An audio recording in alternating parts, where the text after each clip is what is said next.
All right. I want everyone to be like hyper conscious of the music and its volumes and its levels and stuff because I want to make sure everyone's getting the optimal experience. So let me know if it's could be louder, if it's too quiet. I don't know. Let me know. Right now it's just like a town chatter. Let me see. That should be it. There should be a little music to go along with it. There's something wonky going on with the music lately. Will their update making things not work? That it's entirely possible. I put a little atmosphere in there. I don't know if it's working. If you guys aren't hearing any music, I'm gonna put on something. Yeah, I just heard like the chatter. Okay. All right. We'll rely on YouTube then. D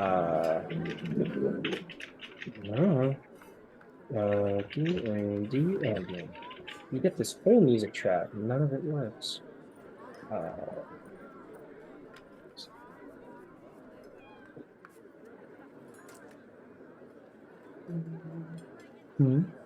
Because you're sharing music.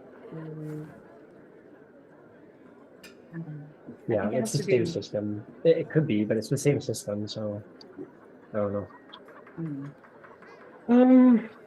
Yeah, let's see. We'll see if this does any good. Okay, let's hop to it. No more distractions. It's fucking down the game. Okay, so you guys all got hired on with various caravans in the caravan to Waterdeep. Following the dragon cult as you go, some stuff happens along the way. You did a bunch of traveling. On the first day of travel, Eravir, deeply concerned about the morality of what she was doing, needed to know what her merchant was transporting. It turned out it was bodies. So, a little creepy, but entirely legal. Let's see. Everybody else got to know some of their companions, especially the sergeants got to know some of the mercenaries who'll be working under them. You brought along your dragon Lyragoth disguised as a dog. And, yeah. Erebir was also asked by an individual named Lovius Longnose if she would be willing to sell her sigil ring multiple times, but refused multiple times. And the next day it was gone. After a lengthy investigation and quite a bit of an intimidation, it came about that one of the guards saw the altercation and used the opportunity to steal the ring for himself. So Losvius seems to be an innocent, innocently framed. Let's see. What else? Oh, and you also he was also assisted in finding the actual thief by a lawyer by the name of Aldor Umpol Ushrust. I'll just call him Aldor. And you guys traveled for another couple of days. You entered the fields of the dead. Aoife and Terrace had an altercation with a young patriarch of Baldur's Gate who was whipping the shit out of his poor horses. And they were not having it, and they managed to turn his bodyguards on him. And now he's being packed up and sent back to Baldur's Gate in shame. And the horses seem to be under Terrence and Aoife's care and supervision. So that's great for them. I'm sure they'll be better owners. You guys continue to travel for a couple of days. One of the dragon cult wagons actually spilled their cargo, and their wagon broke. Aoife, Erebir, and one of the guards by the name of Solstog the Pole, a massive human, helped them repair the cart. Erebir eavesdropped and heard the cultists intend to take care of the three who saw. And as the next day passed, you don't think they're going to take you guys to the spa, as Soldog the Post seems to be dead, killed by poison after closer inspection, and the party is keeping the body and keeping their eye out for more trouble, riding the strange line between having to endure being hunted so as not to blow their cover, and maybe if we should do something about this. Definitely a fine line to run. What else? Later in the afternoon, the party came upon a stranded cart Trapped animals slain and under attack by a whirlband of Ushani hobgoblins. But the party charged into action, saved the day, but alas, Aoife was shot in the fucking head. Can you believe that? That's unacceptable. Your dragon getting the first taste of human blood, well, hobgoblin blood. We're going to pick it up from there. So there's a little bit of as you can see on the map, there's a little bit of a forest fire going on, starting. It's only small, but there's a lot of extra grass around right now, so it might need to be taken care of. There's also, the carts seem to be safe, but all of you have a moment of like, oh God, Aoife, no! And suddenly Aoife just sits up with arrow buried in her temple.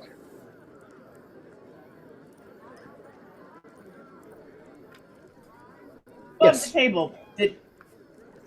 Technically, I am still at like 0 and stabilized. So I just sit up, or is someone gonna have to nudge me? You sit up. It's more dramatic. It's more dramatic. You just sort of shoot up all of a sudden. Everyone's like, ah!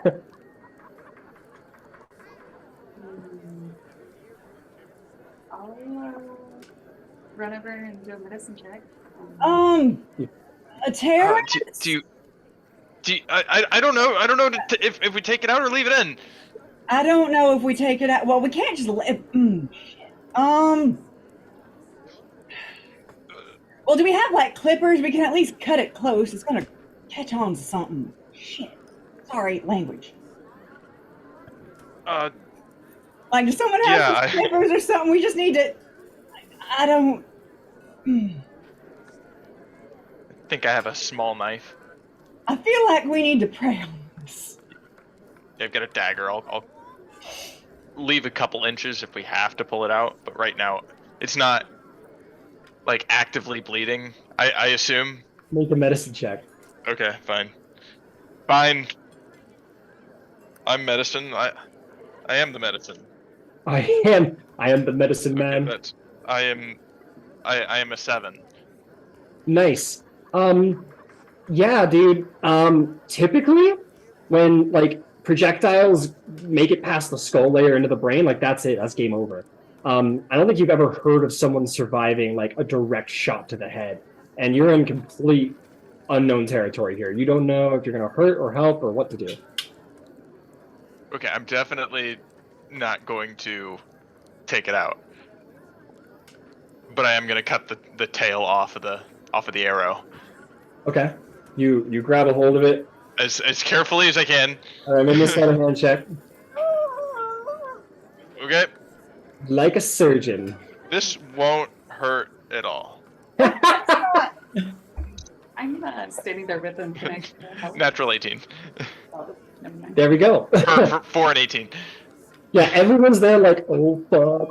Yeah. But Terrence, you are careful. You move with finesse. Someone's got like Aoife's head like in their arm. You're like, okay, hold still, and you snap it, and Aoife's like eye kind of like goes up into her head for a second and rolls back. Okay. Okay, let's get out of here.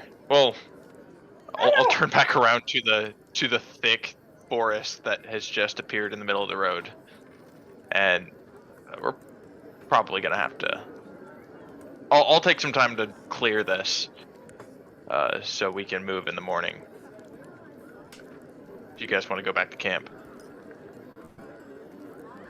You know, I'm not feeling like I don't know if I'm up to walking. So if camping is an option, that might be my preference at the moment. Also, have we figured out what's going on with them kids trying to kill us because they thought we saw something in their things? She said this. She's saying this real loud. That's one big run-on sentence. Mm-hmm.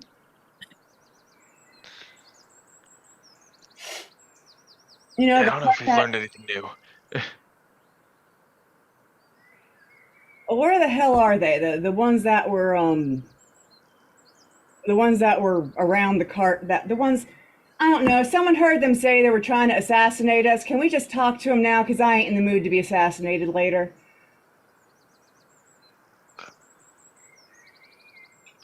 You're talking about cultists? I don't know who they are. They were driving a cart and the cart tipped over and somebody heard him say about something. And now, one of the people they were talking about is dead. I don't know. I just figured we ought to talk about him. Ain't nobody saw nothing. I just want to make sure nobody else gets dead before we get to where we're going. She's saying this loudly enough, assuming that it's going to get heard and someone's going to bring those two over, or three, or however they're many. I got an arrow in my head. Two or three. Well, two or three. What? What are you referring to specifically? So there were like the guards. a little while back. There was a cart that spilt over. Now, as far as anybody knows, Aoife didn't see anything. But later on, somebody, who knows who, heard some folks talking about, well, we think these people saw what happened out there. And all of a sudden, one of them's dead. And yes, Aoife's playing very dumb halfway. Okay. It's worth pointing out that the caravan you've been traveling with is like a quarter mile up the road. That I did not So realize. and they're like, we're not going near that. And they sent all of you guys to go deal with it. I see. My bad. I thought we were all in the middle of shit. My bad. Never mind. No, you guys are with the stranded cart that you just saved. In fact, I think the merchant will sort of approach you what you would recognize as a tabaxi, yeah? While they're having that conversation, can I try to put the fire out? Yeah, how do you intend to do that? Is it still magical fire? At this point, no. No. Oh shit. Magical ignition. Yeah, it was I think that's definitely the keyword, magical ignition. Ignition. Okay, in that case, I will call out for help. I think we need to figure out or contain this fire. And it's really hard to move right now, right? In the tall grass, yeah, but I'm gonna say at this point you guys have made your way over. Okay. I think it could set fire to the beds. And I'll like look at Terrence when I say that, like apologetically.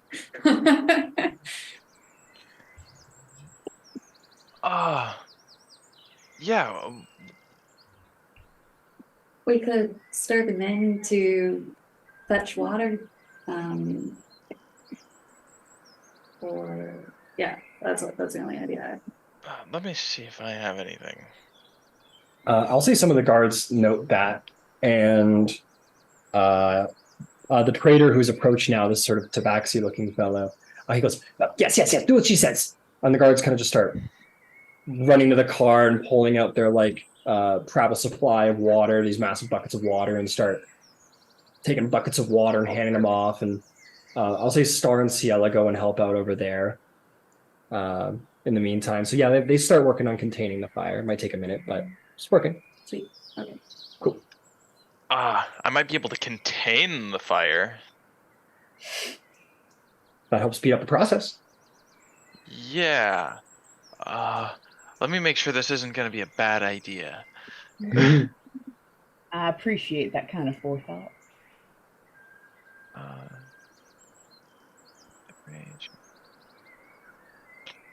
Yeah, you know what? Let's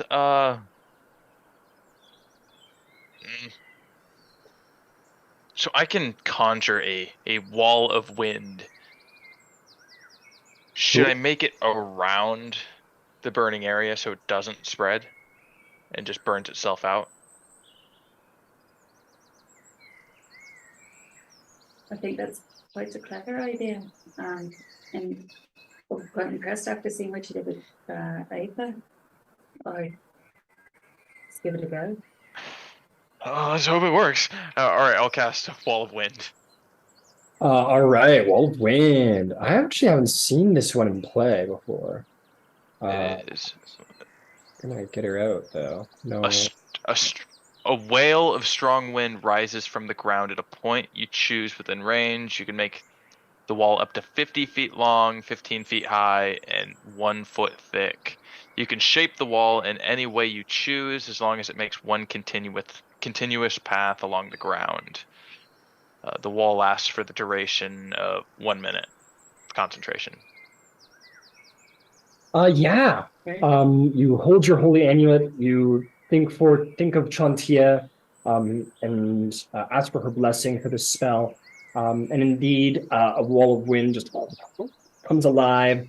And much like a tornado spins around the flames, some of the flames are catching the wall just for a second, but are quickly sucked back in. Yeah, it is well contained. And the guards look a little, actually incredibly impressed, and start like throwing water into like the wall, and it like the first one kind of like slingshots right around, splashes him in the face. And at that point, everybody else starts to like understand a better technique, and yeah, they start putting out the fire much faster and easier. Well, perfect. And I guess that'll run for a minute. Yeah, and I think at a minute, the fire's going to get contained after a minute. A lot faster than if you hadn't. All right, and it didn't quite clear up the road of the growth, but it did make a little bit of a path, I assume. Well, the fire was over in this area, whereas the road is here. It wouldn't take too long to clear it. I think, like, you guys could go to the camp and send up some laborers, and they could take it down. Like, it's pretty thick grass. I don't know. Let's just control burn. Yeah, you guys can try and control burn it, absolutely. Well, it's also worth pointing out that everything back in this direction too, like this part of the road, is also filled, so it's gonna be hard for your caravan to move through. But it's not. It could be worse. It could be way worse. First, let's take a step back, and how bad would it be to just go around it? I'd say going around it's some. I'll tell you what. Make a survival check. So the dice tell the story. All right. Yeah, good survival. 25. 25. Very good. For 25, yeah, I'll say that you're like everybody in the camp is like, oh, there's no way. Like look at all the rocks and the high. You look pretty keenly, and you find it's gonna add a little bit of time, but like 10 extra minutes to the travel of the day, so it won't even be recognizable. And you find this nice little path right around the entire encounter. Nine. All right. Suppose we make a new path. Let the earth take this patch of land. Incredible. Well done, guys. Before Awesome. Eva gets up with 0 hit points and falls over flat on her face, could I cast like 10 points of preserved life? Just, Yeah. It just seems like I should have hit points before I try to get up and move. I'll consider you at like 1 hit point, but yes, absolutely. Go. Feel free to heal. Thank you. Use your healing. No problem at all. Combat snacks. Yeah, where's your combat snacks, dude? Oh, you know something? I will take a combat snack, thank you. Yeah. Combat snacks. Incredible. All right. Yeah, so my man, the caravan man, he's gonna come up to you guys. He's gonna say, "Oh, you have saved me. I was in great trouble I was going to be in, but you come in so heroically and save the day. I owe you all plenty. Yes, I join your caravan. I happily join the caravan. Thank you for your most helpful aid. All right, I'm going to get my things packed up, but well done. You're good guards." And he'll run over to his car, and he's going to instruct his guards to start packing everything up, and maybe you guys go with them. The cart's kind of got to be pushed because there's no grab horses, so it's going to take a minute to get back. And you guys get back in time, and with the stranded cart, and they join the caravan. He looks at each of you and he goes, you see, my horses, they fell in the battle. You all have such fine steeds. Would one of you be willing to sell me what you have?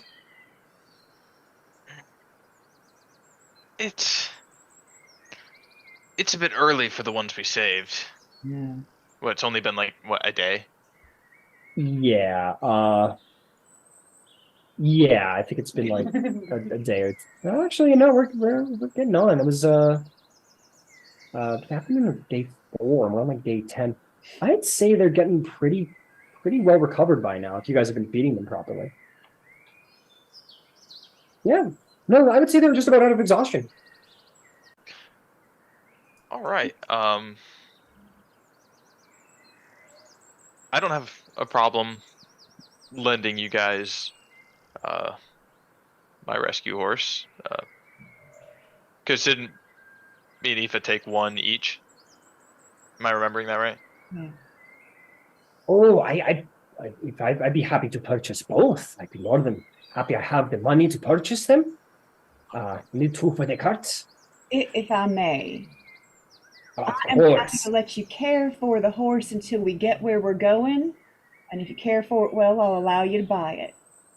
But this horse needs to be cared for well, and I'm not comfortable selling it until I know you're going to be a kind owner.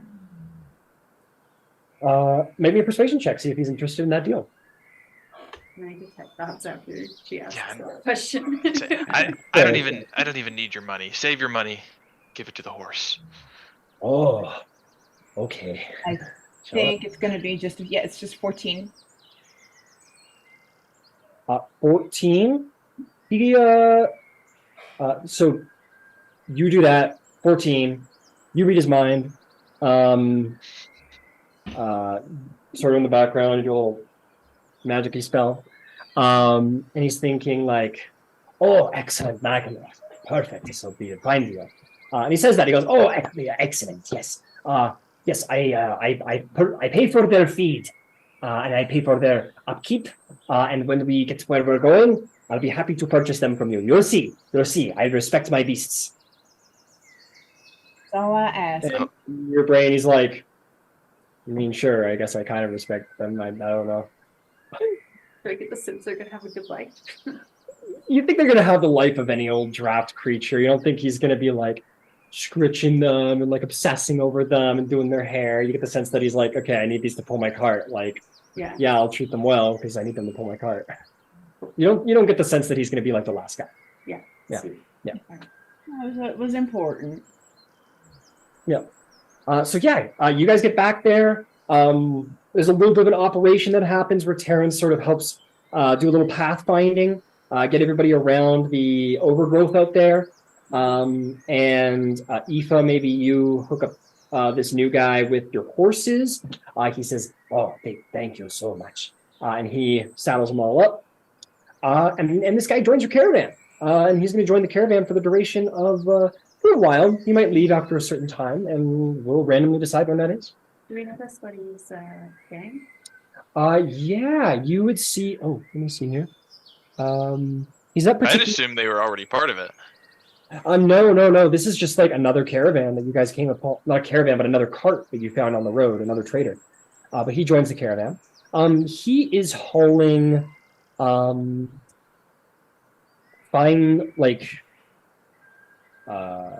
linens and spices from some sort of like exotic southern culture. If you wanted to, you can make a history check to see if you know what culture that may be. Fancy. If that's something you don't interested in.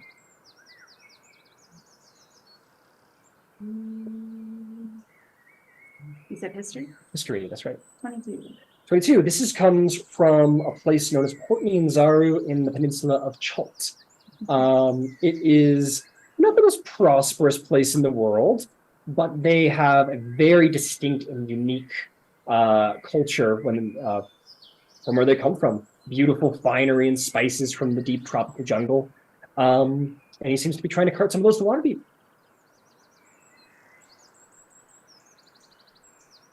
What?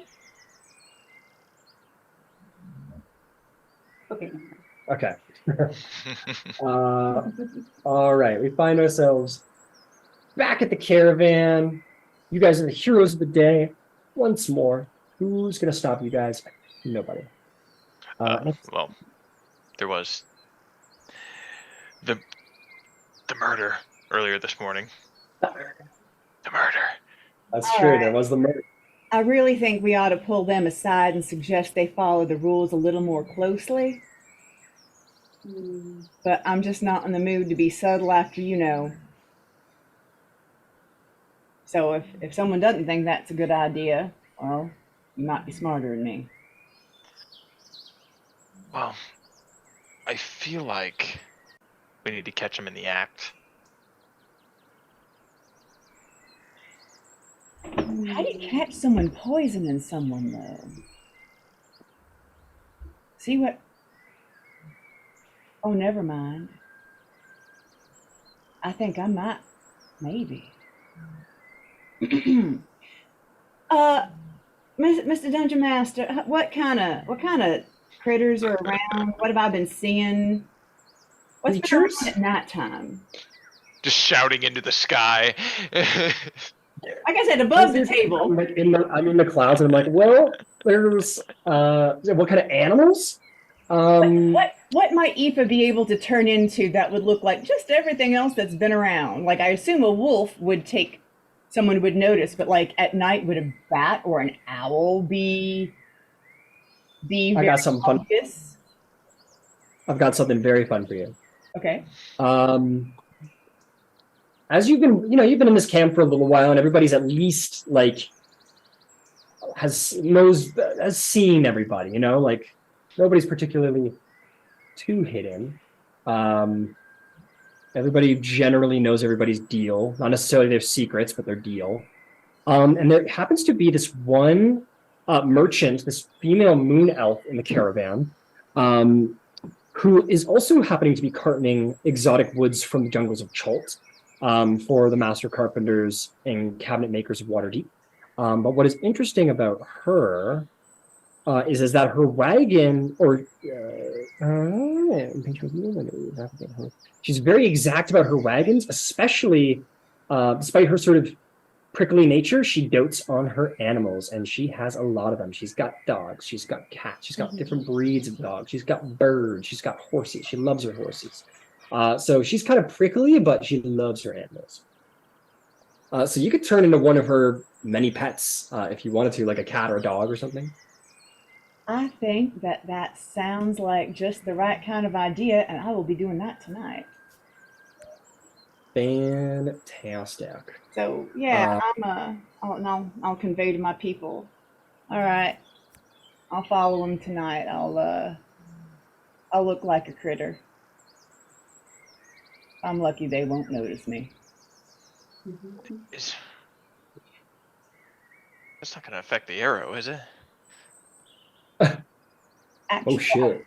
I'm not sure. I think it should, but I've never shifted with an arrow in my head before. So, I mean, I guess we'll find out.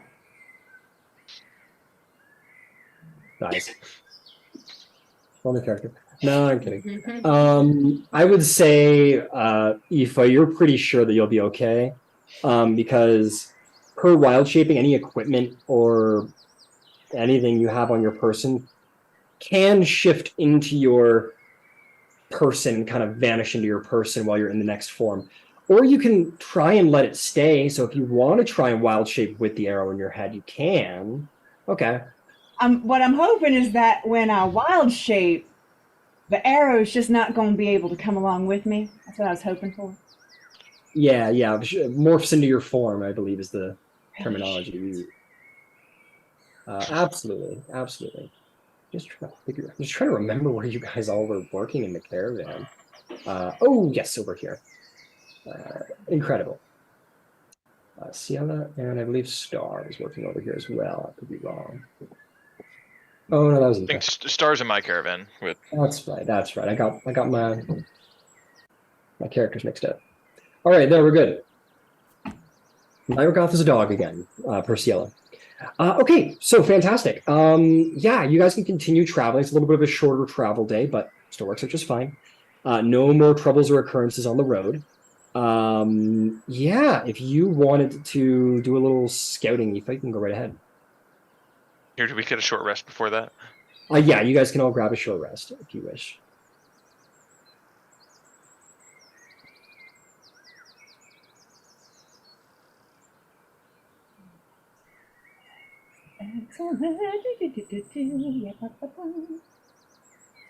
So it is worth saying there are three carts here that by all of you clearly belong to the dragon cult. But because of the little spill the other day, it was revealed that some of these like independent travelers are definitely members of the dragon cult. So yeah, because they ran over to try and pick stuff up out of the below. So you're like, okay, they're pretending to be travelers independently. Can I recall who those individuals were? Absolutely, they are not hard to find. It would be this little group of 4 guys over here, stand around the fire. Okay, and can I? Oh wait, they're not here. Start. So I'll grab Terrence. I'll grab and well the whole party. Grab the whole fucking party. Okay. Say, hey, I remember these guys that helped me the other day, and I'm curious what's in their hearts. Should we check down part of the rest of the treasure that you suspect to be or at least I don't know if we don't talk about it yet. Happy? I don't know. Sorry, that's all. Do you want to go confront him now? No, not confront them. Just see what's in their hearts and see if it's similar to what Big Cliff has had, or if they're undercover and maybe even more special than what's in the cultist hearts. I don't know, but that's kind of what I'm curious. I will say the independent travelers are traveling with a cart per se. They're not like guards or anything. They're just like travelers who have decided to like join. Like on site, they look like travelers who have decided to sort of join up with the caravan for mutual safety. They're not hauling goods but it doesn't seem to be anyway. They're cultists. They're cloaked and they're fairly heavily cloaked, so you can't see what they're wearing underneath or anything like that. For all you know, they could be well armed or they could just not be. But you're like by their reaction the other day, you're pretty sure they're dragon cultists. But they're posing as independent travelers. Okay. Maybe we ask to use their fire and strike up conversation. I don't know. Do they wear anything different than, or is it all covered under the clothes? They're just really heavily cloaked. Nothing seems to really tie them together at this point, as far as you can tell. Okay. Maybe a perception check. Great. 18. 18. You will notice one thing. Every now and then you get a little flash from under the cloak from when they're like turning or the wind hits just right or whatever. They all do seem to be armed, not terribly surprising, even for just a regular traveler. What is strange and interesting is that they all have the same scabbard. Their weapons all seem to be sheathed in a similarly, I'm not going to say expensive, but a similarly designed scabbard. That's the only thing that seems to mark them similar. Do I recognize it? It has dragon iconography on it. You can make a history check. Okay. And the background of me is Your what help you? my background of the Yeah, I'll be affecting DC based on that. Oh, cool. 16. 16, yeah. You're like, yeah, these are dragon cultists. Like they're members of the cult of the dragon specifically. Basically, you would identify that low-ranked members of the dragon cult, those who are not like fully initiated, they're not well supplied. They show up with what they've got, and they're like, "You have a sword? Okay, great." But they are given the scabbard, and that is the only thing that really ties together lower-ranked members of the dragon cult. Typically, yeah, the uninitiated. Okay, I'll tell. I'll whisper that to the party. I guess. I don't know exactly when we transitioned to everything. I don't know. Maybe I did that recon before meeting with them, and I talk to them now. Okay. So they're definitely cultists. Okay. I mean, we knew they'd be here, and we're supposed to follow them and find out where they're going. Do you think these guys would know anything? I'm sure that you could get us to someone who might know something. They look pretty low level to me. But I think it's a really good start. If they're not, I don't know, if they're initiates or uninitiated or whatever, then maybe they know how to get in the cult. I will Like join them? Yeah, infiltrate. I will say this. Oh, sorry. Mhm. If we're trying to infiltrate the cult, maybe having some of them scabbards would make it easier for us. If we could fetch ourselves some of them scabbards, since that seems to be a way of identifying folks. The other thing, Ravier, is that maybe you and I need to be mindful of the fact that they might not. They have clearly looked at us because it was the two of us, and I can't remember his name, but the man on my cart that was poisoned. So they've Oh, the marked, pole. yeah, they've marked the three of us. I don't know if there's a way that we can hold their attention while other people infiltrate or what have you. I'm just concerned that they may have already decided that we're not amongst their number. Just, So, I don't know. I could be wrong, y'all. I could be so wrong. I don't know anything about anything. well, they can argue that perhaps we have an end. That's why we helped pick up the treasures, because we want to join the cultists. Might even be able to use it to our advantage. As long as you think you understand what's going on, I am happy to follow along. I certainly hope. Certainly hope it turns out. But no, I'm not confident in that plan at all. I'm down for any idea. Or do we just need to choose something? I don't know. We could just keep an eye on him. Yeah. Like I said, I'll be watching him tonight, and if I'm real lucky, no one's gonna notice. So I think I'm gonna go talk to him, ask about the fire, and see if they want to end an A. And I'd love that company. All right.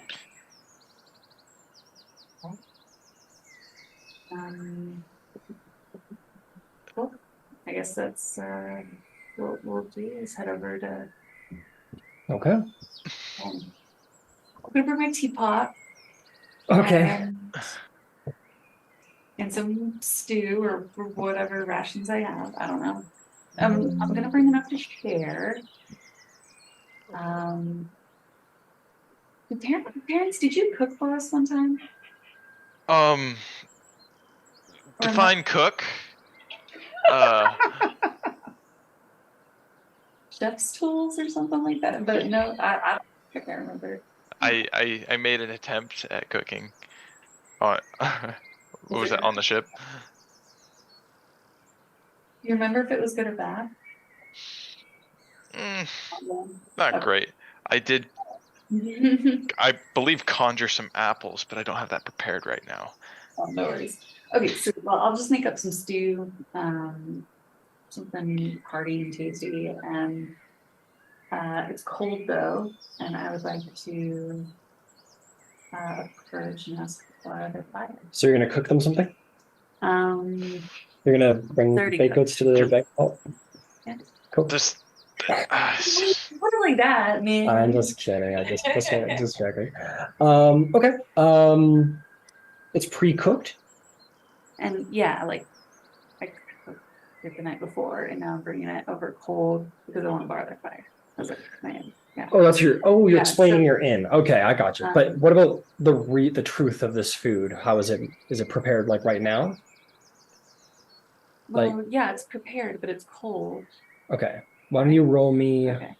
I just want to see if I need to make a. Let's make a check to see how well it's cooked. Oh no. Yeah, that's what I was trying to get at. All right. You can roll me either an intelligence or constitution check, because I don't believe you're proficient with cooking.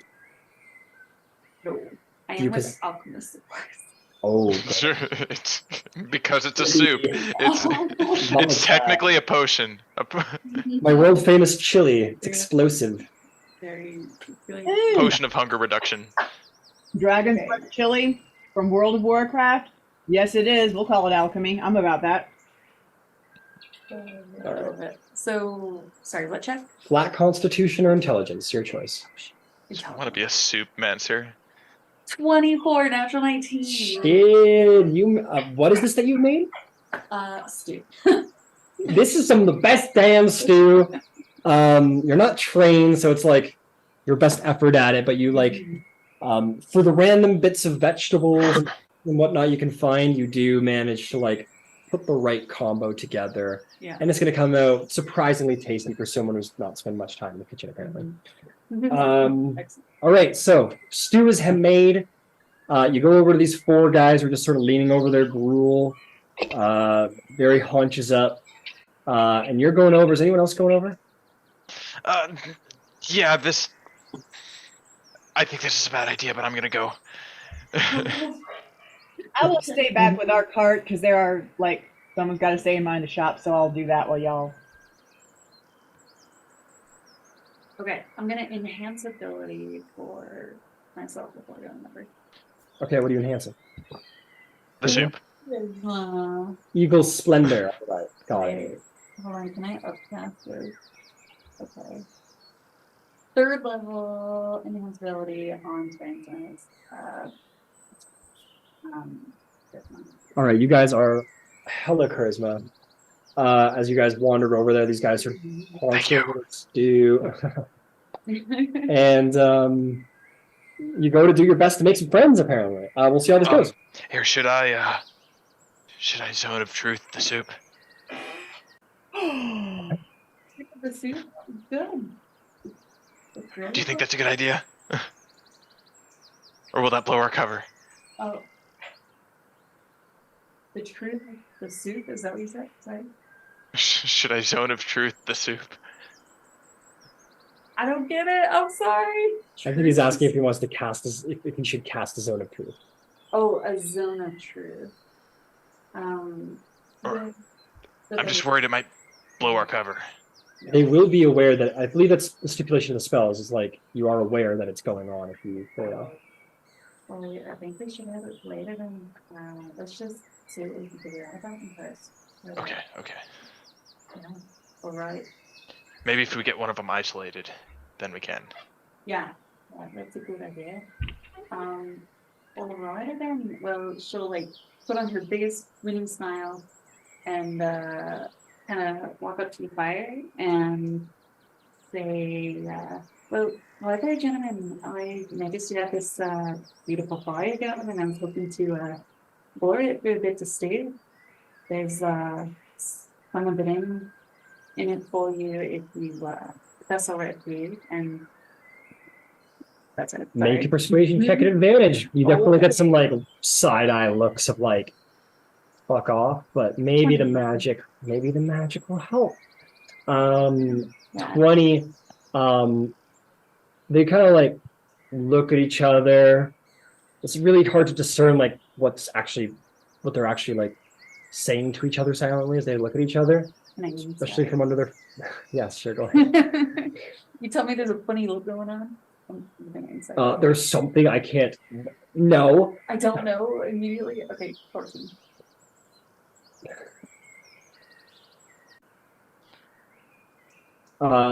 It started off as like a no, like absolutely not, and then somewhere in there one of them was like, and they all start like nodding yes, and they're kind of like almost a little confused. They're like, wait, like it very much looks like yeah, this is against policy, but they're like, well, let's just do it, and they're like, I don't know why, but let's just do it. Take the lid off of the stew and like kind of like waft it, you know. The like, cold stew. Yeah. Run with it. It's a 20. I don't know, man. Okay, you don't worry, the 20's enough. It seems that the magic of Evil Splendor definitely puts you in the right direction. And they kind of like, they don't say anything, but they like one of them gestures with a spoon, very blankly, very like, okay, fine, basically. Mm-hmm. And they kind of put their heads down again, and you guys are welcome to have some stew. It's supposed to be cold. It's gazpacho. Mm-hmm. I'll start setting up my stew on a tripod or something like that, and try to make conversation. So this is my buddy Terrence. We're mercenaries traveling around here on board with some of the merchants. What brings you out this way? Just traveling. Just kind of like they're all looking at each other. You can very clearly see like it's very much like okay, who's going to speak? What is anyone going to say? Just traveling, making our way north, same as you. Oh, well, don't be shy. I really like to hear the stories of my traveling companions. You see, I just left home a few months ago, and I'm filling them up all in my book here. And she'll just point to a book she's carrying. One of them says, "Oh, we don't want to be in no book. We private travelers. See, we're not interested in being in any kind of literature." Oh, bit more just a personal journal, but no worries. Have you made this trip before? And she'll just kind of give the impression of being like naive and chatty and like just trying to chat him up. And they chat back, which you get the sense not even get the sense is more than most of anyone has been getting. You're probably getting more than anyone's got. But yeah, they kind of answer. They keep it short. They keep it vague. Clearly trying to keep an air of secrecy. Yeah. As you're sort of chatting them up. How far north are you traveling? They kind of like look around. He goes, probably try and find some work in the water deep. He looks at his other buddies and they kind of like just sort of like nod, keep their heads down. She'll like slap Terrence's thigh and say, well, all be darned, that's where we're going. We're traveling to Waterdeep. I know it's a big city, but sure feels like a small world now.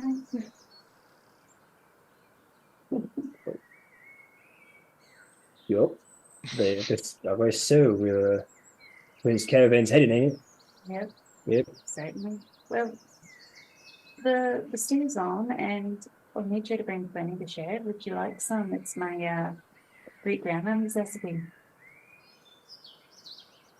They'll kind of look at each other, make a Soup check. I already made a soup check. It was. I know you did. It was a really good soup check. It was a really good soup. I think they kind of like share some looks. And they go, all right, sure, fine. Yeah, well, this is stew, sure. You having stew too? I was. Yeah. Well, I've been hungry traveling all day. I'll make sure to like dish some out to myself and Terrence, and then go around and like dish some out for everyone. You notice they specifically don't eat the stew. Okay. Like they take it and they're like looking at it and like smelling it, and, like poking at it, but they're clearly keeping an eye on you and Terrence. And you get the sense that they don't want to take the first bite. I'll scarf it. Okay, you just start. Yeah. And then they all kind of dinner time. look around, nod at each other, and kind of like start eating the stew, and then be like, "Ooh," and like actually pretty impressed with the stew. And they just start again quietly just start eating. It's so awkward. God, I can't begin to explain. Like you're very much sitting with the people who. It's almost like they have to talk to you. I don't know why, but they feel like they just gotta. But at the same time, they want you all to leave. Like it's very awkward. Yeah. But you guys are doing your best to keep it alive. Eagle Splendor's helping out with that. Okay.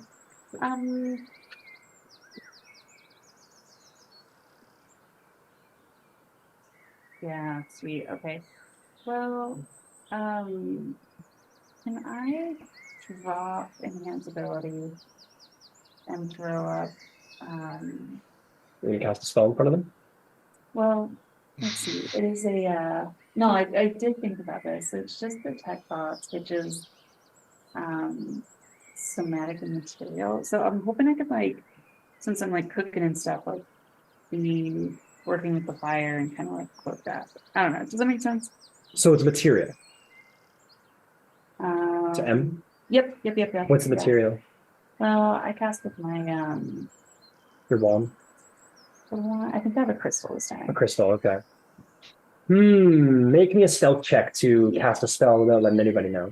Okay, incredible. It was Oh, hidden in the soup. What? 11. 11. Just a second here.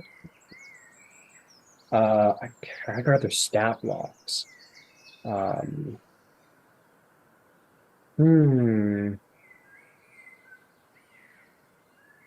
I want to give it to me. 11, I think, is going to be fine. I'm pretty sure they don't have wild stats. But you, yeah. Who are you? So you're trying to detect one. Basically, it's like, The chattiest one, if there is one. yeah, they all talk a little bit, but yeah, there's definitely one guy's a little more prominent.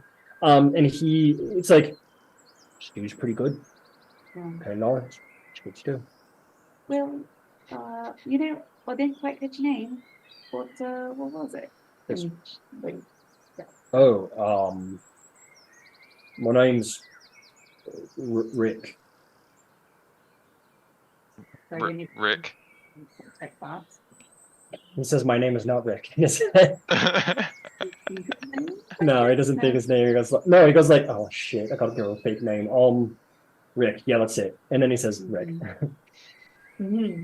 Okay. And well, it's about you, and she'll like turn to the person next to him, and then Every time you do, it's just anxiety. Like, oh, fuck. It's like, oh, it's just going to everyone. I don't move. Are they all Rick? Oh, yeah, they all Rick. No, so I keep the detect box on Rick, but when I ask the next person, I want to know if Rick thinks of that other person's name. Does that make sense? Yeah, that makes sense. Here, let me roll a little luck check to see if the dice think you get that lucky. Thank you. Unfortunately, no. He's thinking, man, I gotta take care of this girl. If we could get her away from the warrior type, maybe we can lure her out in the woods, take her out. That might be an option. He basically starts thinking about how to kill her. Yeah. Okay. Cool. Well, Yeah. it's been a pleasure, Rick. Yeah. We've got a long journey ahead of us, and I'm sure we'll be seeing a lot of each other. Yeah, you're big guards around here, right? Keeping everyone safe and whatnot. Good job. Oh, one more question. I'm just so curious, and she'll turn to Rick. Okay, yeah, you turn to Rick. Not Rick. Yeah, you turn to not Rick. What are you carrying in this beautiful wagons of yours?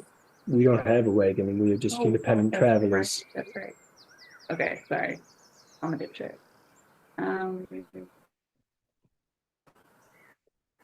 Well, perhaps like meet up in Waterdeep sometime. Where should we look you up? I look around the group and back at you, and they're like, the Big Fish Inn. Yeah. Does he happen to think of where he's going? At the end of his thought, it's like, fuck, I gotta shit, he's making me think of things. Big Fish Inn, that'll get her off. She'll spend a day trying to find that place. Something like that. But nothing like helpful as to where. No, he's not like going like, oh my. He's not saying the answers to his questions. He's more like stressed out about. You can tell there's like a lot of anxiety about like he's like, oh, she's okay, I make something up. A Big Fish Inn, why not? It's more about he's thinking about the product of his lie than the truth of his answers. I see what you're saying. All right, well, that's it. Well, thanks for letting me use your foyer. Hope to be seeing around again sometime. Right.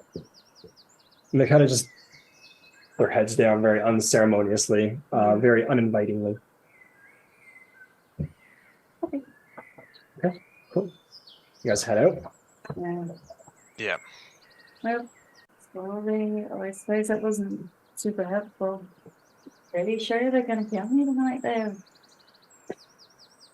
As you say that, Rick comes up to you. Oh no. And he stabs you in the back. No, I'm kidding.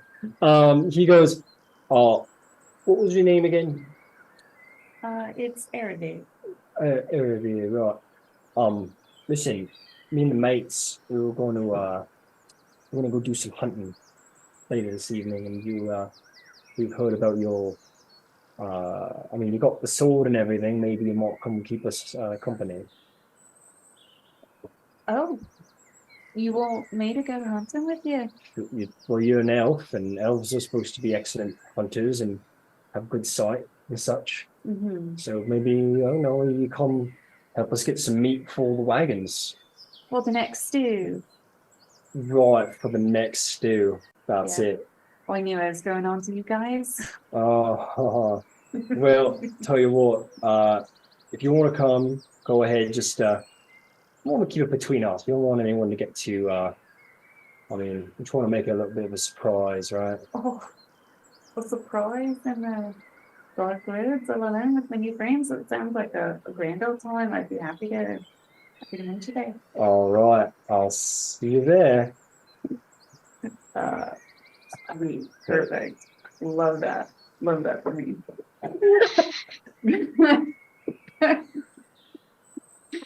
So, Terrence, wanna get the party together before I actually get killed? No, this is good. We can ambush their ambush. Good for you. Yeah. Yeah, let's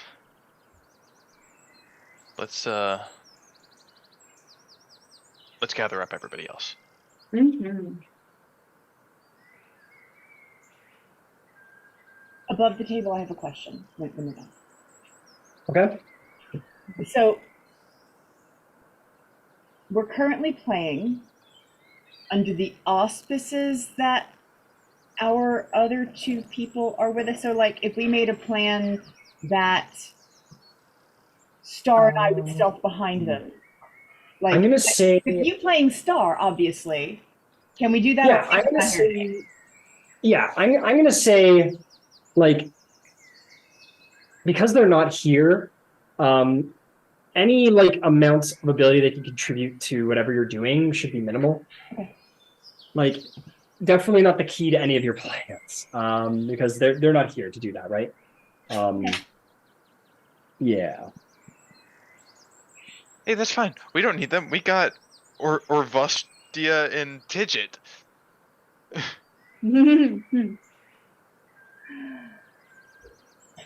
Well, the only way I can stealth, just so you know, not that.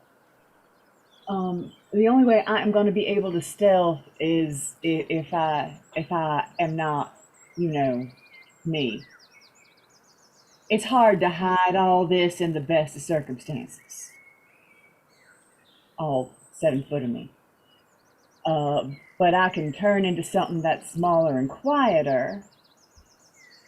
Follow along so you're not alone. I could experiment with a new call for an animal that's certain to work. It'll be loud and a ruckus, and so maybe you can sneak up close. Yeah, there's a distraction. I don't know. Sorry. I'm losing it. Yeah. Might help.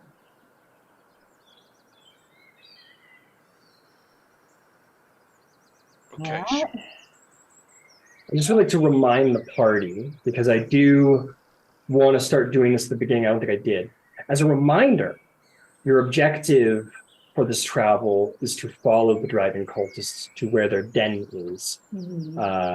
So keep that in mind. You're not necessarily here to bring them to justice. We won't kill them Right, but we all. can't let them kill her either, right? Like that doesn't help us. You also can't let them know that you're onto them, or they might not. They might go do something else and try and relay your concerns. I don't know. I tried being diplomatic and it didn't work.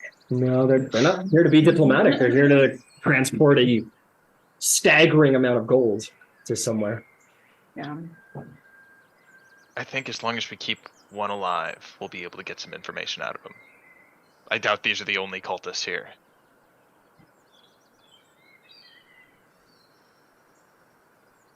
As a matter of fact, I'm pretty sure when we first joined up with them, we saw, oh, what was his name? Resmir? Yeah, you saw Resimir, the black half dragon, but she's not.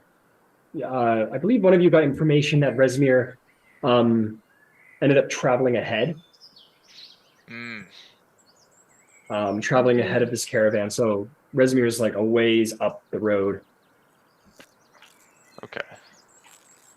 We could kill half of them and then blackmail the other half into getting us something, whatever we want. I don't know, man.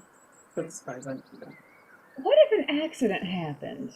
Y'all are going hunting, right? All manner of things out in the woods. You know what I'm saying? Like, what if you were to get attacked by a wolf or two? But if all the cultists die and I come back, maybe it's a miracle. I am a wizard. I don't mean kill all of them, but like, if we just need to pick them off one by one and have a good reason, it just seems like, oh shit, we got attacked by wolves. Oops. Right? It's better than, making it obvious. I don't know. I've probably complicated things. I'm gonna shut up, y'all. I'm sorry. I'm not good at this. No, I like that. And then the other two can blackmail into helping us infiltrate the dragon cult.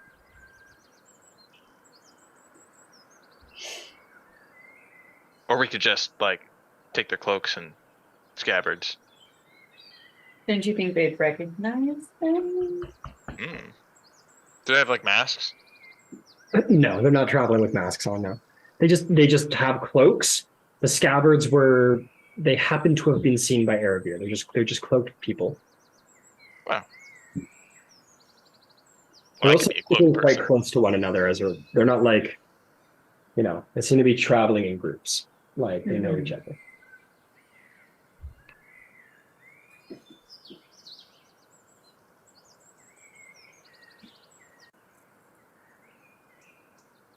Oh, that's all I've got.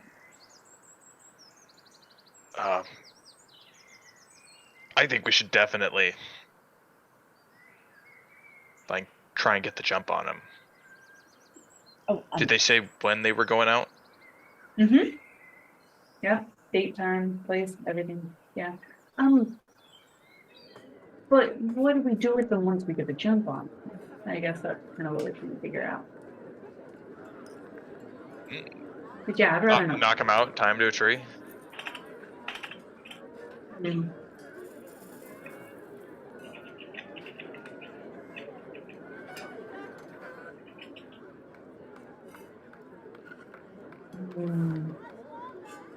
Planning paralysis. Yeah. Say knock them out, tie them to a tree, take their disguises, and try and get as much information as we can out of them.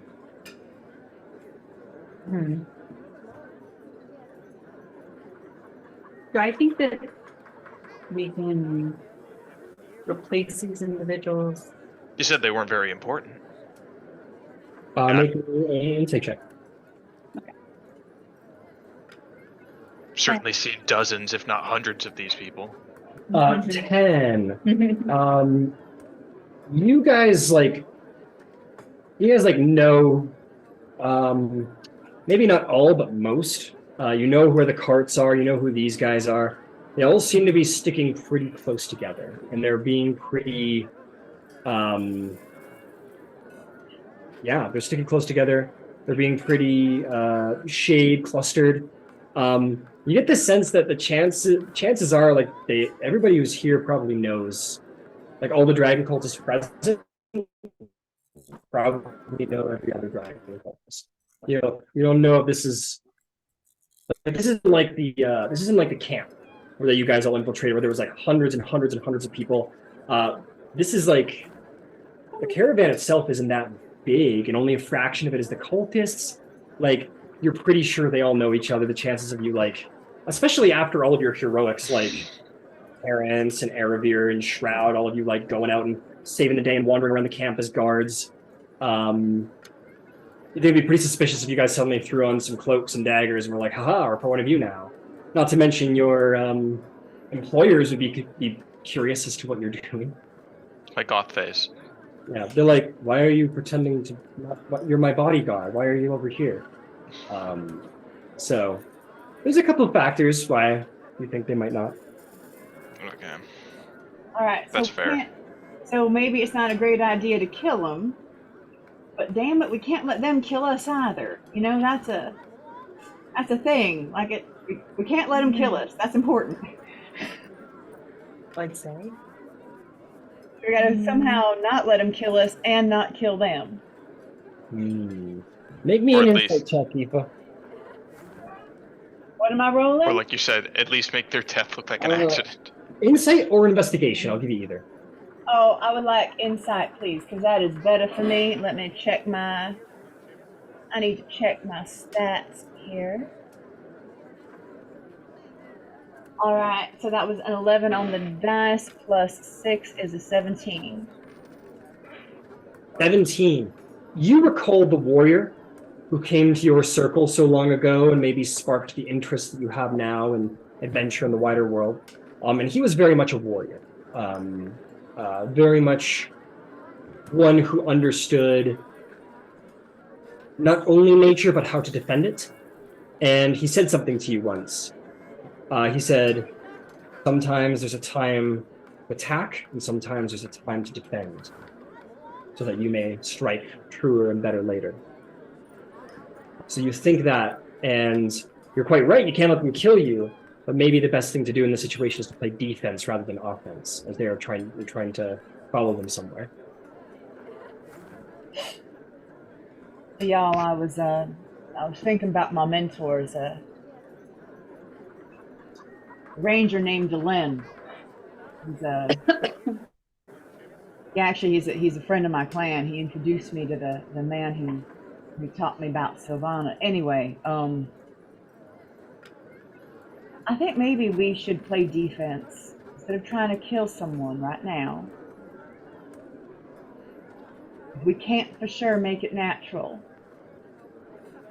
or nobody suspects anything, I think maybe the better idea is for us to play defense. I can make us good berries. It ain't exciting, but it can't poison that. I don't think so. It'll keep us fed. They won't be able to poison us. We'll have to, I think I can create water too. Just have to do it that way. I don't think they're gonna try to poison me tonight. I meant going forward. I think tonight they're going to try to put a knife in you, and we're going to have to figure out how to make them not do that. Well, or I can try to talk myself out of it, and if it goes south, I'd like the backup. Could just not go.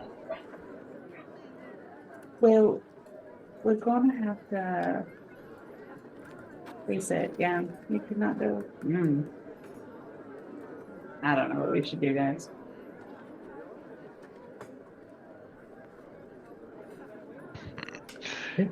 Clearly, they have their own cover.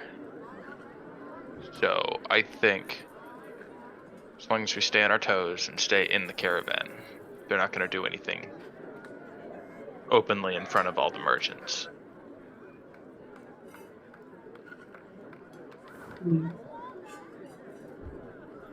Unless they try to poison you. Yeah. Well.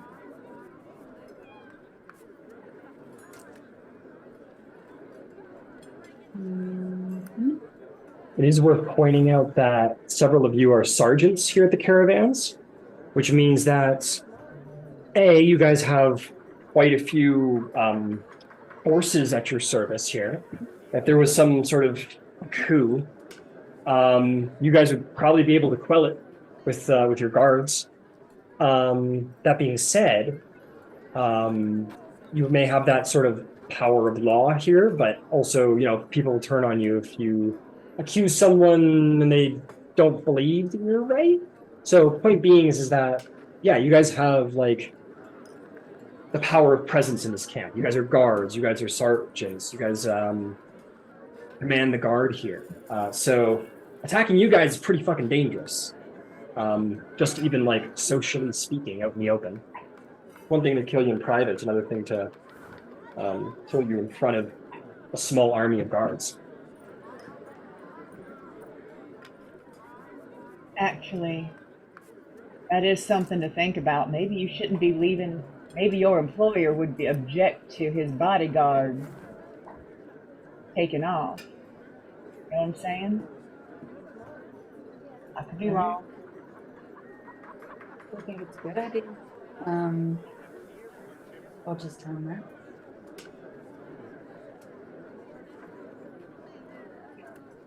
All right, good. Okay, we elect, the party elects to stick close, caravan, be cautious, use the group, stay with the pack, stay safe, and just continue to observe and follow and try and keep safe. Okay, if that's the case in Aravir, you're not going to go meet a bunch of shady dudes in the wood? No. No, okay. They come back looking very disappointed, but yeah, you don't meet with them in the woods. They don't look disappointed. They just kind of go back to what they're doing. Okay. Let's see. The next day after the little incident with the cart on the road, you guys are going to have a rest day, as the beasts require it. Yeah, there's lots to do around the camp, and you guys just spend the day sort of hanging out, seeing what's what. Nothing bad happens, and that's that. So we can take a long rest, yes? Yes, you can take a long rest, absolutely. Okay. 20 days, camp. I have some spells I need to pick. Yeah, go for it. Definitely purify food and drink. And Let's I do go around and give a good berry to everybody. Combat next. Absolutely. Including Lyrangorn. I'm sure not Lyrangorn. That is not the right thing. Damn it. Lyragoth. Yeah, that's close. Ooh, detect poison and disease. Taking that. He sort of just talks at you and lowly and tries to do this like weird reptilian bark that he's been doing. Because apparently that marks him as a dog, and that's what the disguise is working. In Sylvan, I will say it's not exciting, but it's not poison, and you don't have to eat it if you don't want to. I will. It kind of just like looks at you like curiously as you speak in another language. It's hard to tell expression too much on through its mangy fake wolf face, but you don't think it understands the language of Sylvan, but you do your best. Okay, fantastic. Rest day is completed. Maybe today's the day you spend sort of like, okay, maybe we kill him in the forest, maybe not. Maybe that's your sort of planning day, and you elect to follow along. Day 13 rolls around, and it starts raining. It starts raining and pouring. The old man is snoring. It is not a great day. It's cold. It's wet. Yeah. I would say I want to do something on the first day after.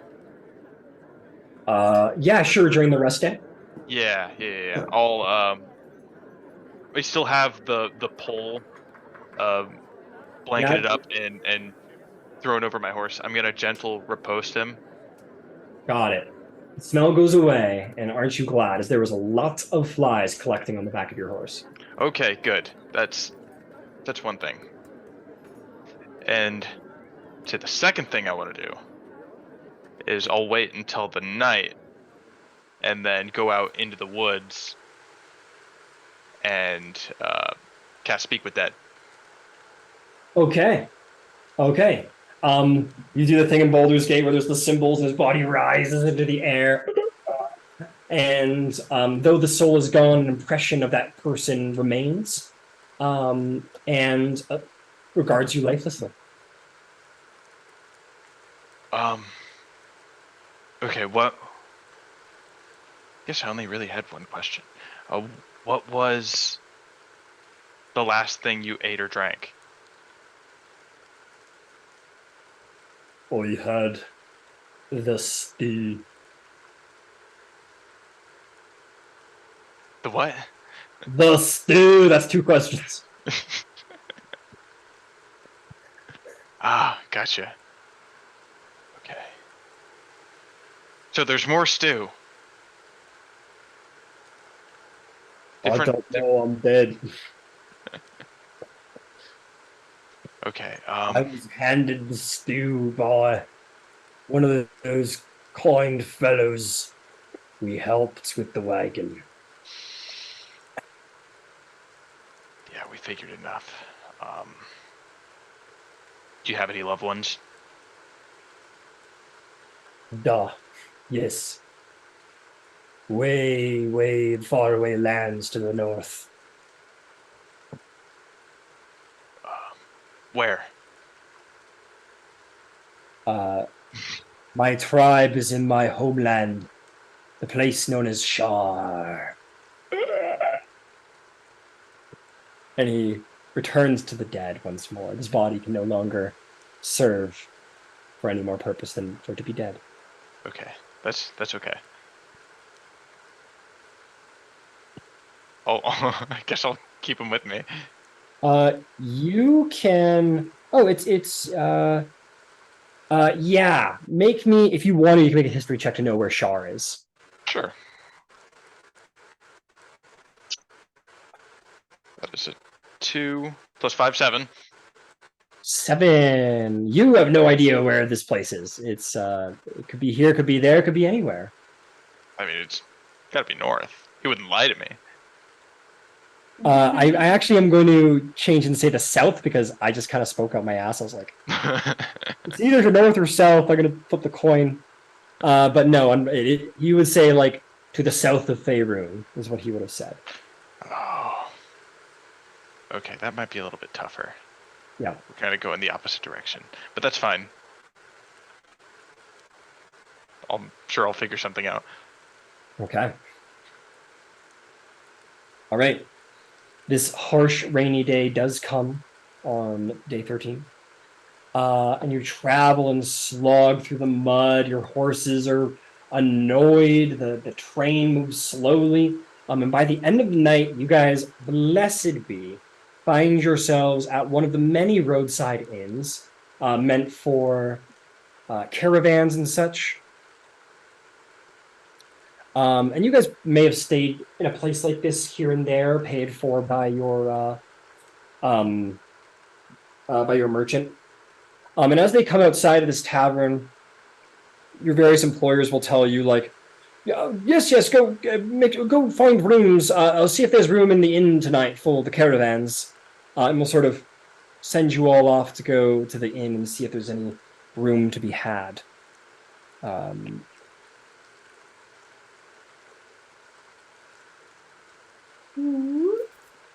All right, you guys make your way in there. No, these guys are not supposed to be here yet. Don't worry about them.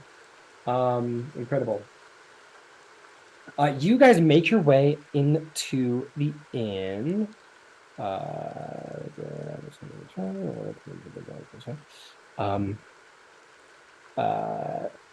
Okay, you guys all enter into this warm, comfortable, common room within the inn to make arrangements for the night.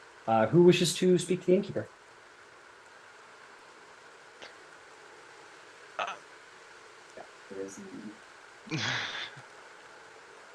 I mean, I can. All right, Terrence. You go to this innkeeper. You notice that the common room is fairly empty. There only seems to be about 4 individuals. And you, at least in this common room, and just gonna make sure, arrive at a large inn upon a meter. The innkeeper says, "Oh, hello. Okay, I'll help you." Yeah, we're looking to escape the storm outside. What do we have? Six rooms? Six rooms. Are you with the caravan? Yeah. Oh, sir, I'm magnificently embarrassed to say it's the first time in a very long time that the inn is entirely booked out. I'm terribly sorry to say. You see all the private rooms are taken, and the common room here has been reserved by a private party. My hands are tied. I'm sorry to say. You could try talking to them if you wish, see if they're willing to make an exception.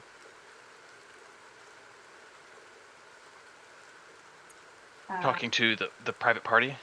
Those gentlemen right over there, and he's going to point to a table where you see some rather finer-looking folk sitting around a table. One certainly seems to have prominence amongst them.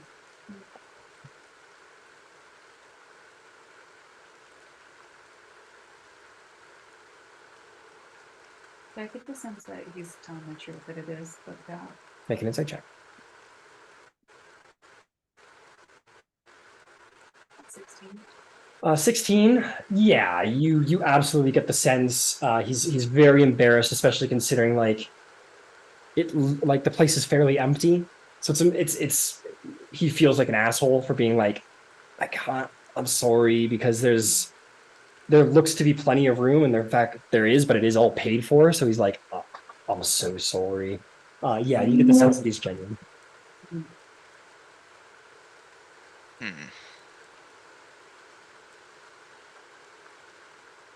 What do you think? Want to go talk to this wonderful group of people? What race did you say they were? They all seem to be human. Oh, human. My kind of people. Yeah. Would really like that for the night, so I'm sure I think it's worth it. From all enhanced ability, yes, again. Why the fuck not? Why not? Got them selfless to burn. Sure. That's both of us. Got it. So you'll both walk up with Eagle Splendor once more. Terrence, you've never felt like you could hold down a chapel. Man, you used to struggle with those sermons, but now you feel like you got those. You guys approach the table. You see these fairly aristocratic fellows. They're all kind of drinking and laughing and having a good time. They definitely have prominence, neck plumes, and such. Yeah. How are we doing, gentlemen? They all step up to the table. they look at you, and they say, "Well, we're doing rather just fine. Who are you?" The name's Terrence. Terrence Marigold. Nice to meet you. I'll stick my hand out. My dirty, calloused hand. And he does not shake it. He looks at it with like that sort of girls look like. And he says, I am. Oh, where's he from? He says, oh, where is he from? That's a good question. Me. He says, I am. My name is. Oh shit! Sorry. He goes, I'm Judge Benno of Baldur's Gate, and these happen to be my Dotantees. Dun tease. Quite. Erica will step forward and introduce herself. Well, hello there. Quite a pleasure to meet you. My name's Erica. And she'll do a very courtly curtsy and say, I'm the daughter of King Malcolm of the Misty Forest, and well, of the late my father has spoken great things about Father's Gate, and I'd be quite interested to learn more, but you'll have to excuse my friend Terence here, he's the hired guard. Want to be frank with you? Seems you already have. How quaint throwing yourself at your feet like this, but go right ahead. Oh, it didn't land. Okay. Well, even with my background. Even with your background. Oh, God damn it. Okay. She'll throw her nose up as well and so well, excuse me, I was in a light with the introductions, but surely I will pay handsomely for a room tonight. This gentleman over here tells me put the place out. It's this all the stables then? And as I'm sure you can understand, that noble woman like myself can hardly stand it. A noble woman? And he sort of like looks at your mud-drenched, like soaked clothing. And he goes, laughable. And the other's sort of, and he says, well, you know, for a noble woman as yourself, you may suit, but this gentleman over here, well, our horses are rather picky about those they share their space with. We have to reserve all of it, too, for their sake. You understand, I'm sure. Perhaps the carts will do better for you.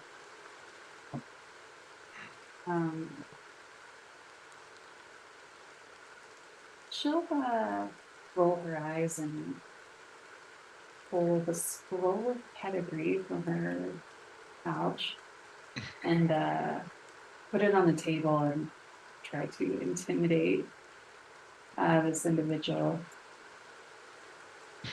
I will not be sleeping in the stables. I suggest you give me a room tonight. And or that's all she'll say. I'll suggest you give me a room tonight and cast suggestion. Okay. Yeah, the wisdom saving throw. What's your DC? It is 16. Ooh, I think he's screwed. He sort of blinks a couple times. And all of his friends are like, throwing herself on a sword she is. And he'll say, well, I suppose you can have a room. We have many to spare. Yes, I think you can have one, but, well, he looks at you, Terence, and goes, I think not.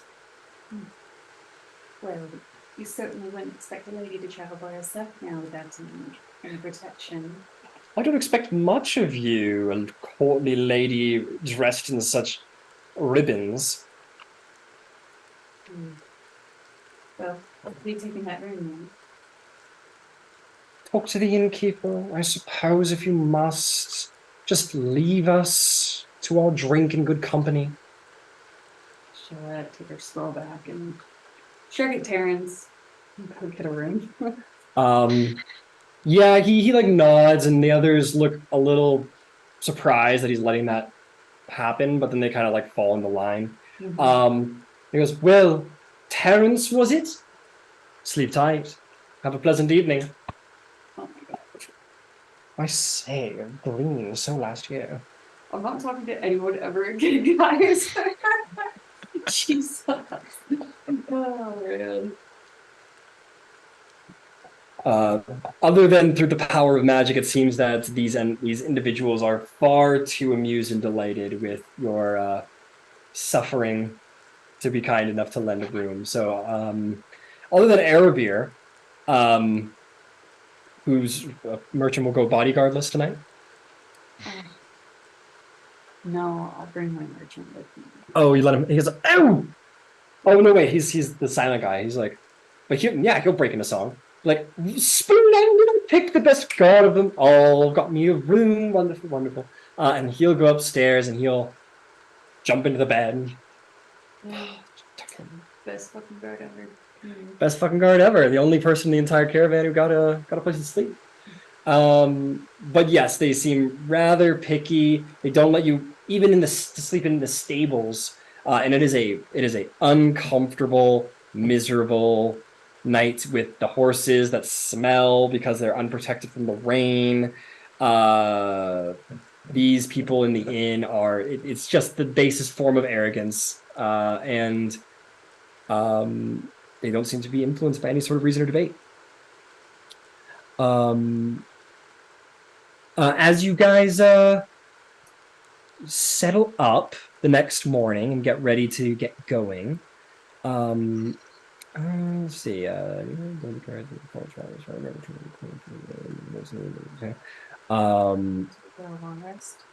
everyone's gonna get a long rest.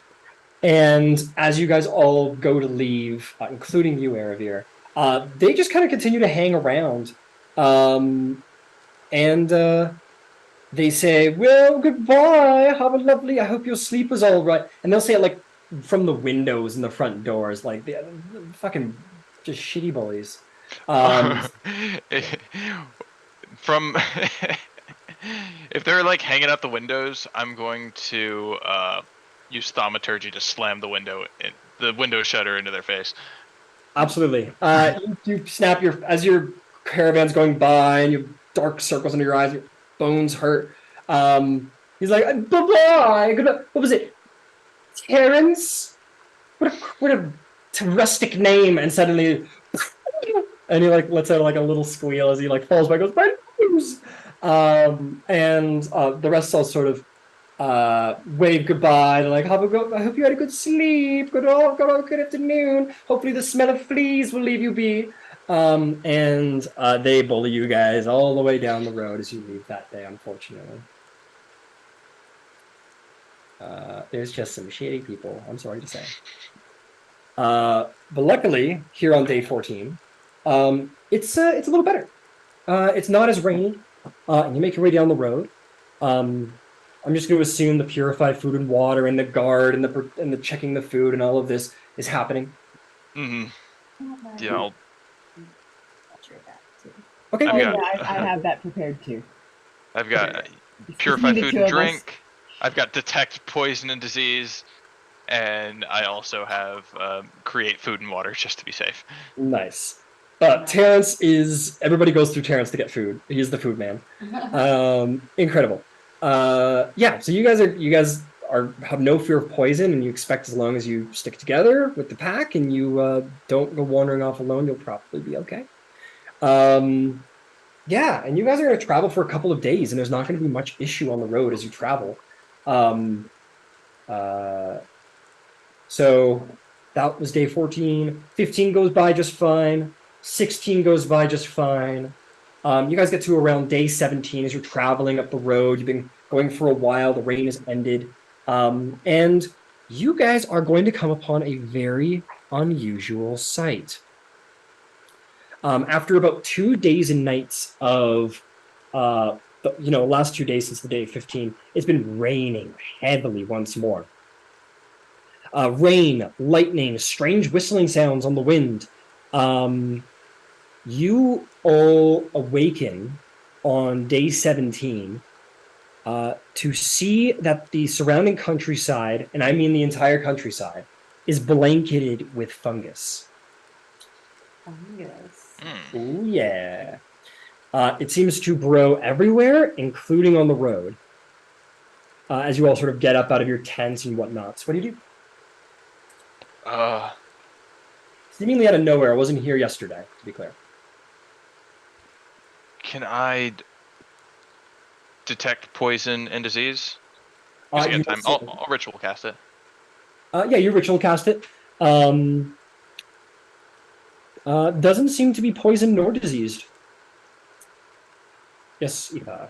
Can I make some kind of nature check just about mycology in general. What do I know about mushrooms? Is this just a normal thing that happens? Have I seen this before? Does this have the feeling of magic about it? Go ahead and make me a nature check.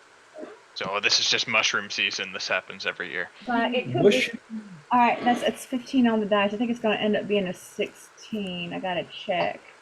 Nature. No, it's actually gonna be a 15. Because I ain't got nothing 15. on that. That's all right. This happens to be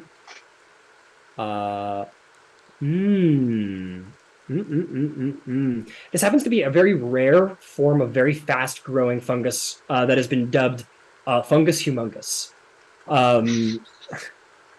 You don't say.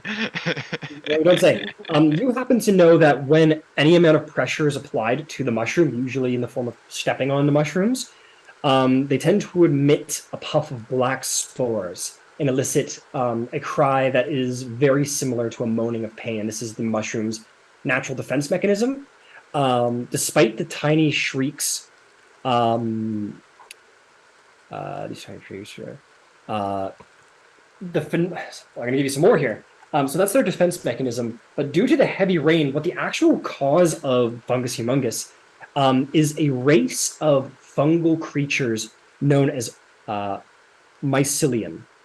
And what is happening is that all these tiny shrieks seem to sprout from an immense mycelium that has grown, that is in the shallow caves under the ground, and all of the rain is sort of making it grow at an exponential rate. But so all this is like a sentient being. All of this is a single sentient being, yeah. This is, think of this like, One out of time sentient they go to the mushroom. forest and they're like, the forest is connected by one tree. That's kind of what this is. It's like, it's all one creature under the earth that is overgrowing right now. So do I get the feeling that like if somebody knocks over a mushroom, like a giant angry mushroom person's gonna come out and be like real pissed and walk? No. You, in fact, are quite certain that despite the horrific shrieking sounds that they make and the fast level of growth, they're not dangerous. All right. Often the solution is like to just suck up the screaming sounds and sort of cut your way through to make a path. That's the common solution to this sort of thing, but there's no danger, no real danger. You do hear some people who have misidentified the plant, which is common, going like, hey, this poisonous, we go watch out. But you can easily be like, no, like, and explain your expertise and quell the herd, if you will. In addition to that, I'll tell Terrence we might want to go through and let the horses know it's nothing to worry about so they don't spook, but otherwise... Are they edible? We can just ignore the screaming. Ain't gonna hurt us. Okay. That's fine with me. I don't have to speak with mushroom. Well, no, as people are horses. around, Let the horses know that the mushrooms are going to scream, but that they should scared of it. You know. As you guys start walking around, stepping on the mushrooms, you hear like horrific screams.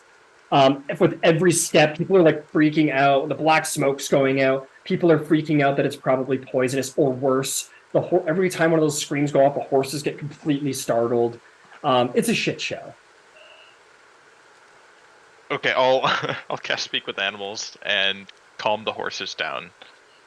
You manage to calm them down. You go to each one of them, you calm them, and they're like, okay. But they seem completely unwilling to ford into the fungus, which is your only way forward. Even after they're chopped down. Well, they haven't been chopped down as of yet. You guys could go ahead and chop them down. That probably solve the problem. Yeah, I'll try to do that in front of the horses and see if they You go up to one near to a horse and you slice it. There's a black puff of smoke. There's a scream. The horse is fully startled and steps back a couple steps, but is calmed. And it's distressing, man. It's a horrible, like, Bloody Mary scream, like someone being axe murdered. It's not good on the ear. Here's what I can do. We're gonna clear a path. I'm going to cast silence.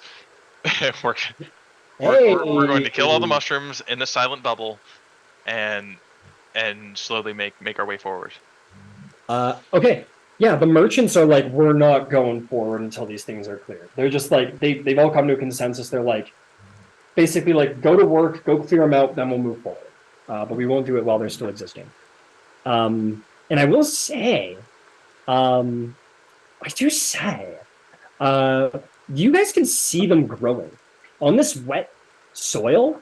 You swear, like if you look at them long enough, you can literally see them like growing in size, like at an exponential rate. Yeah.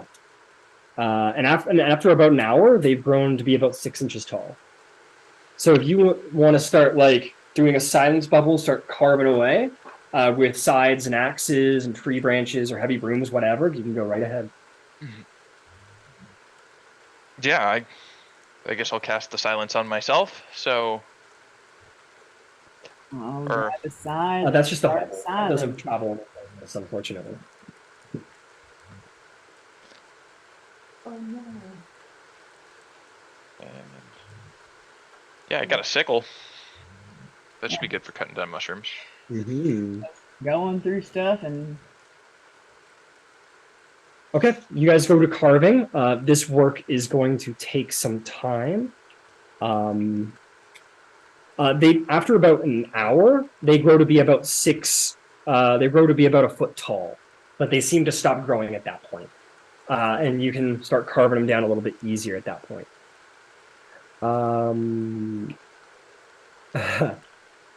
Let's see. It's going to take about 6 man-hours to do this, but you guys have plenty of guards, so with the help of some individuals, you can turn this into 1 hour or less. I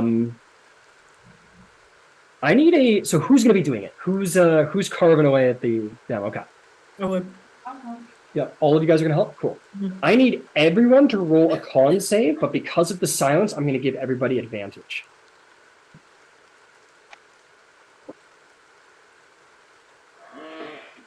Now, if that takes an hour,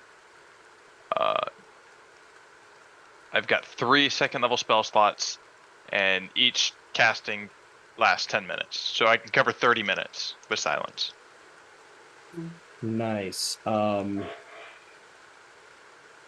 Okay. If that's the case, I'm just gonna have everyone roll straight. Oh, Oh. that's fine. That's fine. That's fine. The saving throw? Saving throw, yes. Constitution. That's fine. That's fine. That's 7. That's fine. Okay, 7. What'd you get, Aoife? 11. 11. Shroud, what'd you get? 24. Okay, yeah, you're good. What'd you get, Ervir? I got. I'm sorry. I gotta pull up.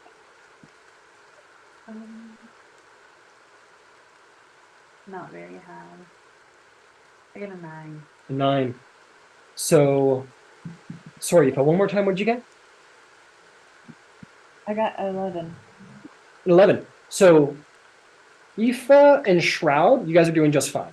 You're carving away. The shrieks are hard to hear, but you got the benefit of the silence. However, Terrence and Erebir, you guys are overcome with this horrible feeling of grief and remorse. And every time you guys swing, you hear thousands of tiny cries of pain and death groaning. And you guys are gonna, both of you just break down. Like you have a complete full anxious breakdown, a complete like grief-riddled breakdown. Erebir, you're out for 5 whole minutes, just like sobbing uncontrollably. Terrence, you're out for 4 minutes, just like can't comprehend the grief that you're feeling.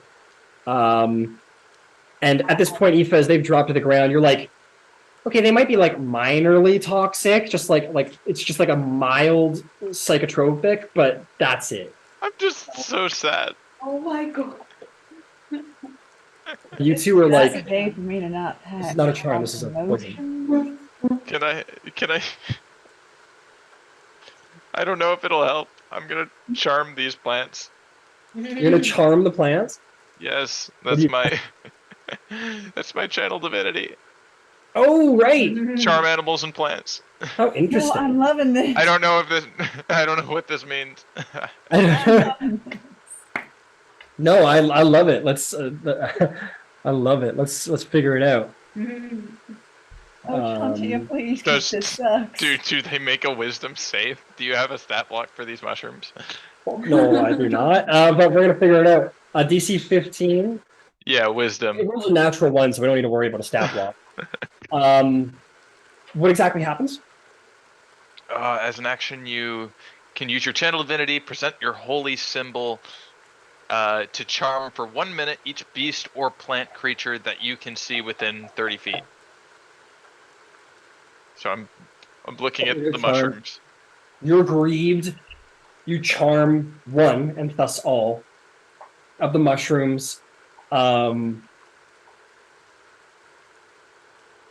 Cool. But what happens now that they're charmed? That they just like you now, or what? Yeah, I don't know. Can you Okay. can you clear us a path and maybe not scream? And maybe not scream. They try and like move to the best of their ability.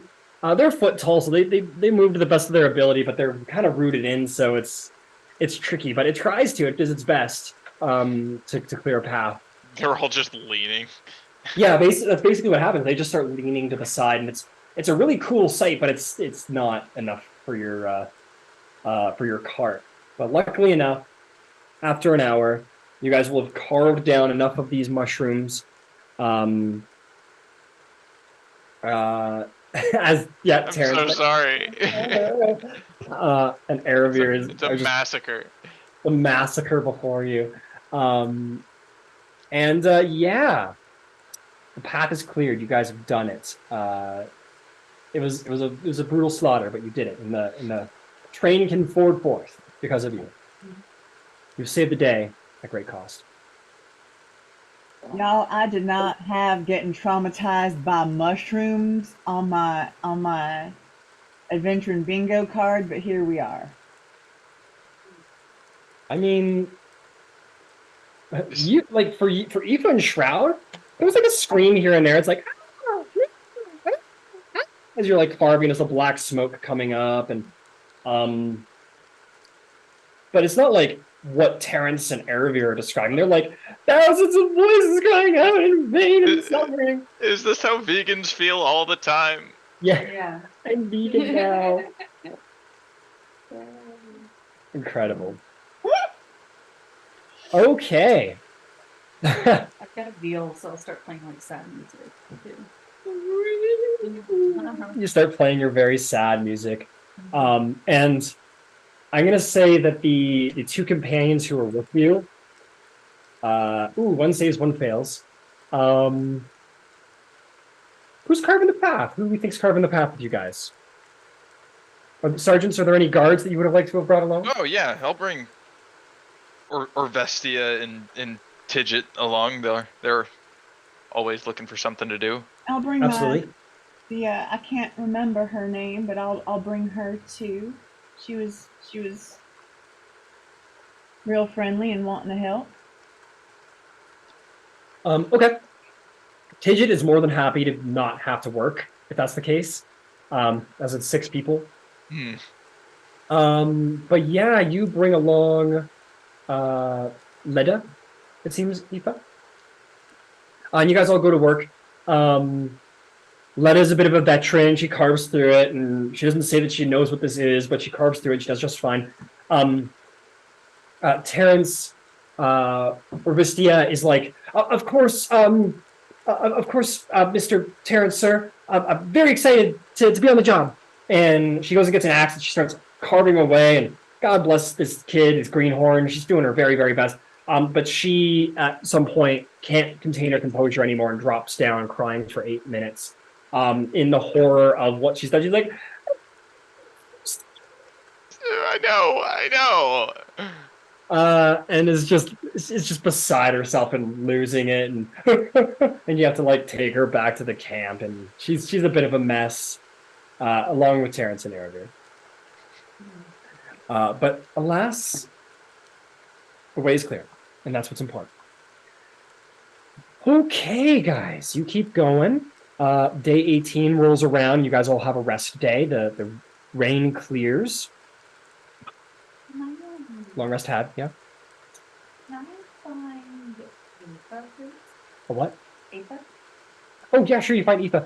Before we Aoife. get there, though, as day 18 rolls around, Terrence and Aravir, you guys have horrible, horrible nightmares of thousands of little mushrooms crying out in pain, dying because of you. You have No. very bad sleep with that going on. They can't even move. No. No. Yeah. They're all over me. No. They're just, you have to remind yourself they're just an invasive species. They needed to be taken care of. You should just start wallowing. Not truly believing it. No, just try to convince yourself. But yes. Why do they sound like children? Oh, God. That is a formidable defense mechanism.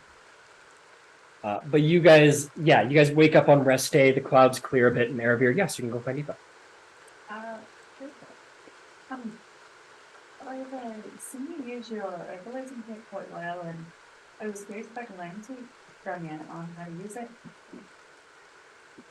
I am so sorry. I am having a hard time hearing you right now. I'm so sorry.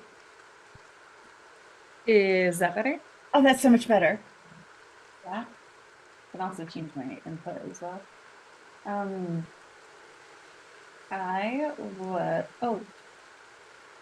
I've seen you use your listen kit, and I'm fascinated and love to learn from you if you can spare the time. I am so Maybe sorry. accent. No, it's probably the stupid accent I'm Do you trying. have the But no. But now I can hear you. No, it was like really garbled, but just now I could understand every single word clearly. It's not the dialect. There's like something technical. I am so sorry. No, that's okay. I was asking if you wanted to teach me how to use an herbalism kit in downtime. Absolutely. I would love to. Many hands makes light work, and if we're going to be going on to in a battle and such, it's better to have more than less. So, yeah. First part of it's knowing which herbs to pick. I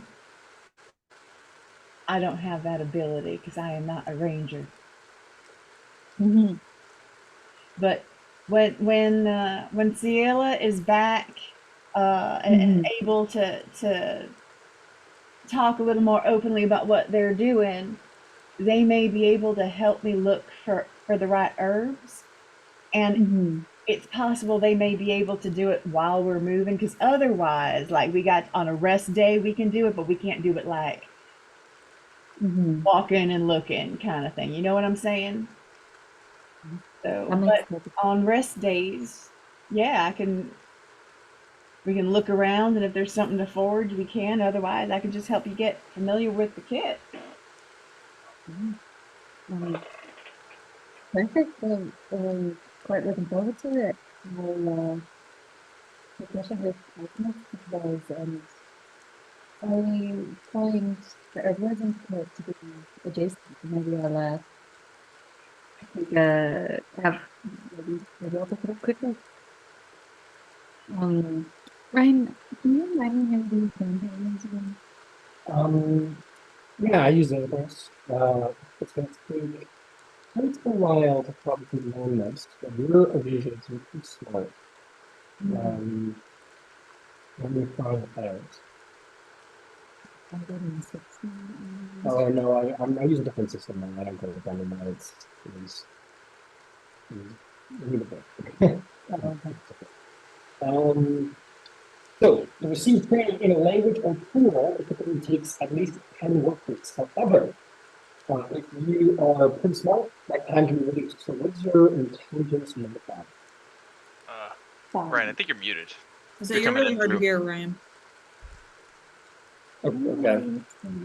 Here's I don't know if this will matter. Like, how close are you two to each other right now? We're like right next to each other. Is it possible that your microphones are creating some kind of feedback that's interfering? We're only using one mic. Yeah. That would explain. That could explain it. Put on yours. Yeah, but it's all the way up. Are you hearing me fine right now? Yes. Mhm. Okay. I think it's just mic positioning just needs to be. Yeah. So yeah, you have a 5, which means that it only is going to take half the time for you. So it's going to take 5 work weeks for you to learn. As long as you have a trainer to teach you. But that is 5 work weeks, which is a lot of time. Is it 40 hours? Or is it Uh, different? And let me see.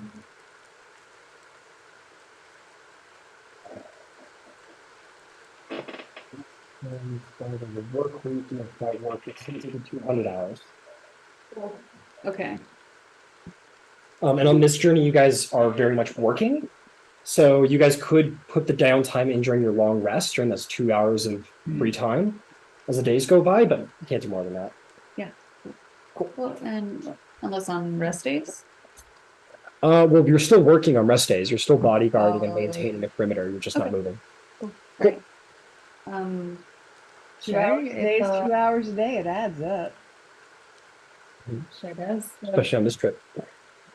But thank you. Well, looking forward to it. Cool. So I could read in the meantime. Yeah.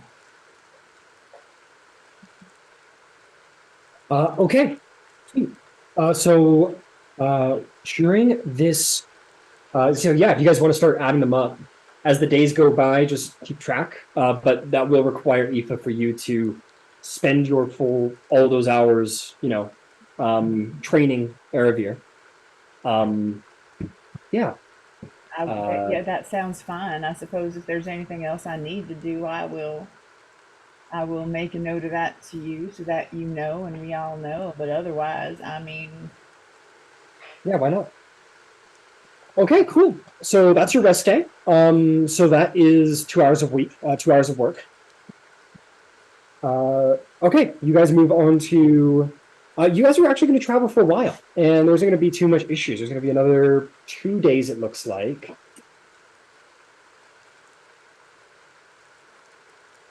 Until day 21 of travel, which means 18, 19, 20.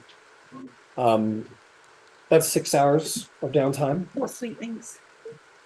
Okay, you guys are traveling. Things are going well. The train is moving along the road, and there's going to be a little something that happens.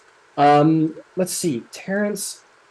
Star is going to maintain, but Terrence, you're kind of sent ahead by your merchant as the whole train sort of comes to a near stop. You're getting ready to settle in for the evening. You're just looking for a spot on the road that's good enough for the caravan. He says, "Oh, who's your?" Oh, right. He goes, Terrence, my boy, I need you to go down the road. There seems to be a couple of travelers on the road. It's best if you go see what they're up to, if you don't mind. Travelers? And you can see them from where he's looking. It looks to be about 2 travelers up the road, barely illuminated by some torchlight. And he says, I feel free to take who you need. I just, you best go check it out. Always good to be cautious. Yeah, let me check with the other sergeants and we'll go scout up ahead. Rally? So yeah, you want to rally the party? Yeah, sure. Okay, you rally the party. Without too much issue, where are they? You're going to go up the road, and you are going to see that there are 2 individuals waiting in the road.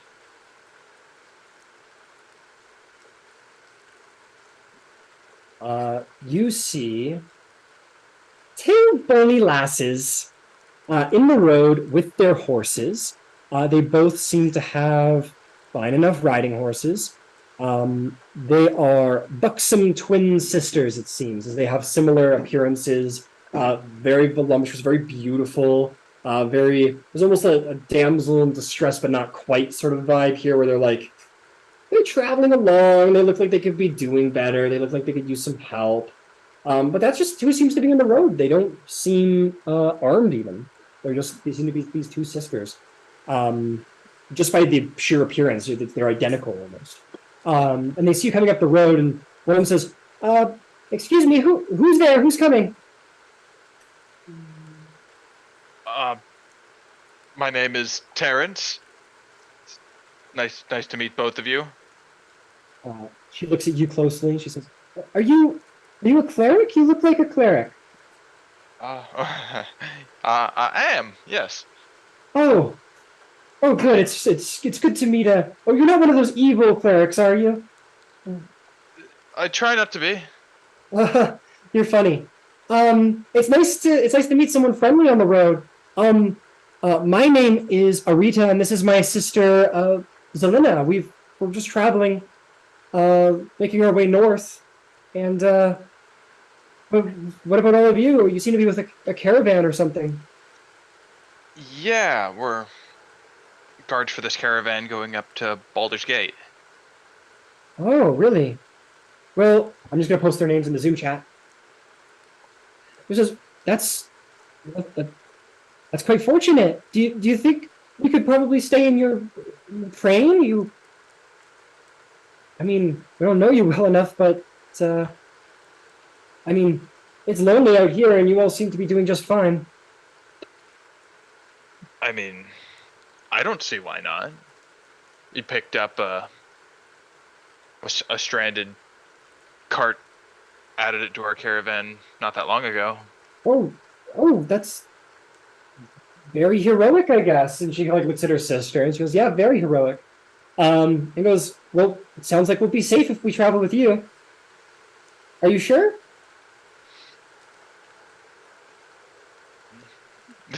Yeah, you're all. I'm not sure in my head. You know, am I being swindled here? Can I make an insight check? Yeah, make an insight check. Am I being bamboozled? Not being bamboozled here. 9. A 9. Would have been 18. 18. No, they seem genuinely stranded, and desperate for company more than anything. It seems like they seem to be doing well enough. Like they're not starving, they're not like wounded. They just seem like maybe a little slightly more extroverted people might like the company on the road. Okay. Terrence, a couple of pretty ladies. They seem well enough. Yeah. Feel free to join the caravan. I'll wave them over, and we'll just walk down to the rest of the carts. Oh, thank you, Terrence. Thank you. And they'll like, yeah, they'll come down with all of you, and we'll just be like, thank you so much. You wouldn't believe some of the troubles we've been through. It's incredible.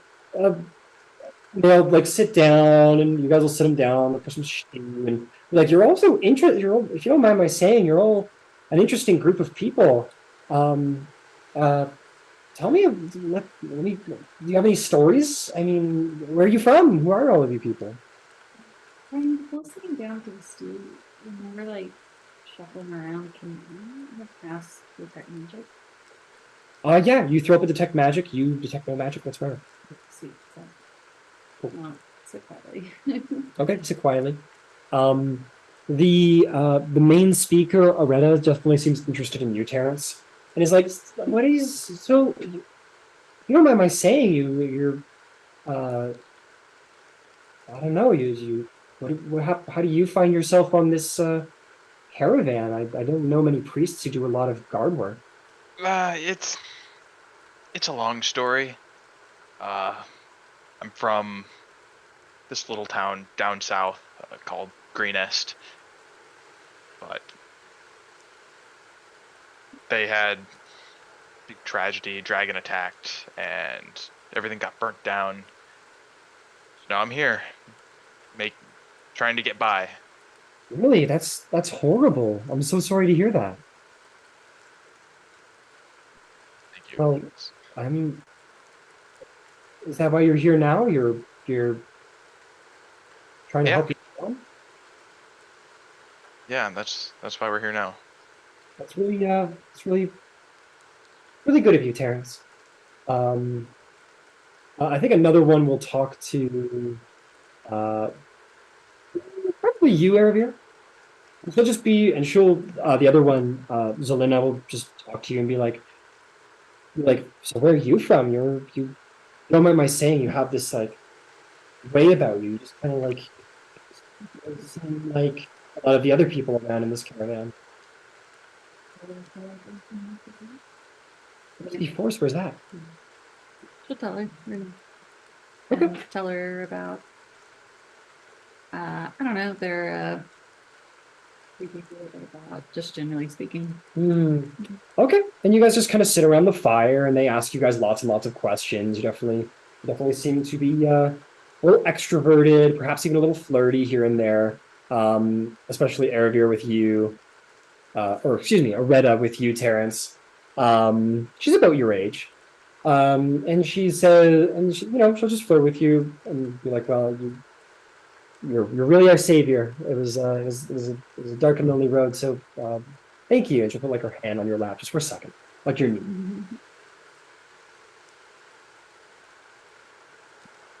And I think Zelina just like tries to be the soul of kindness to you, Aravir, and expresses interests and asks you questions about yourself, and is very polite. And they say, "Well, we'll see you tomorrow. We're gonna get some sleep, but thank you for everything, and maybe we'll talk on the road." Yeah, like that. Terrence's face is a bright red. And she like smiles at you, and I think anyone with a little more experience than Terrence knows that she knows what's going on. She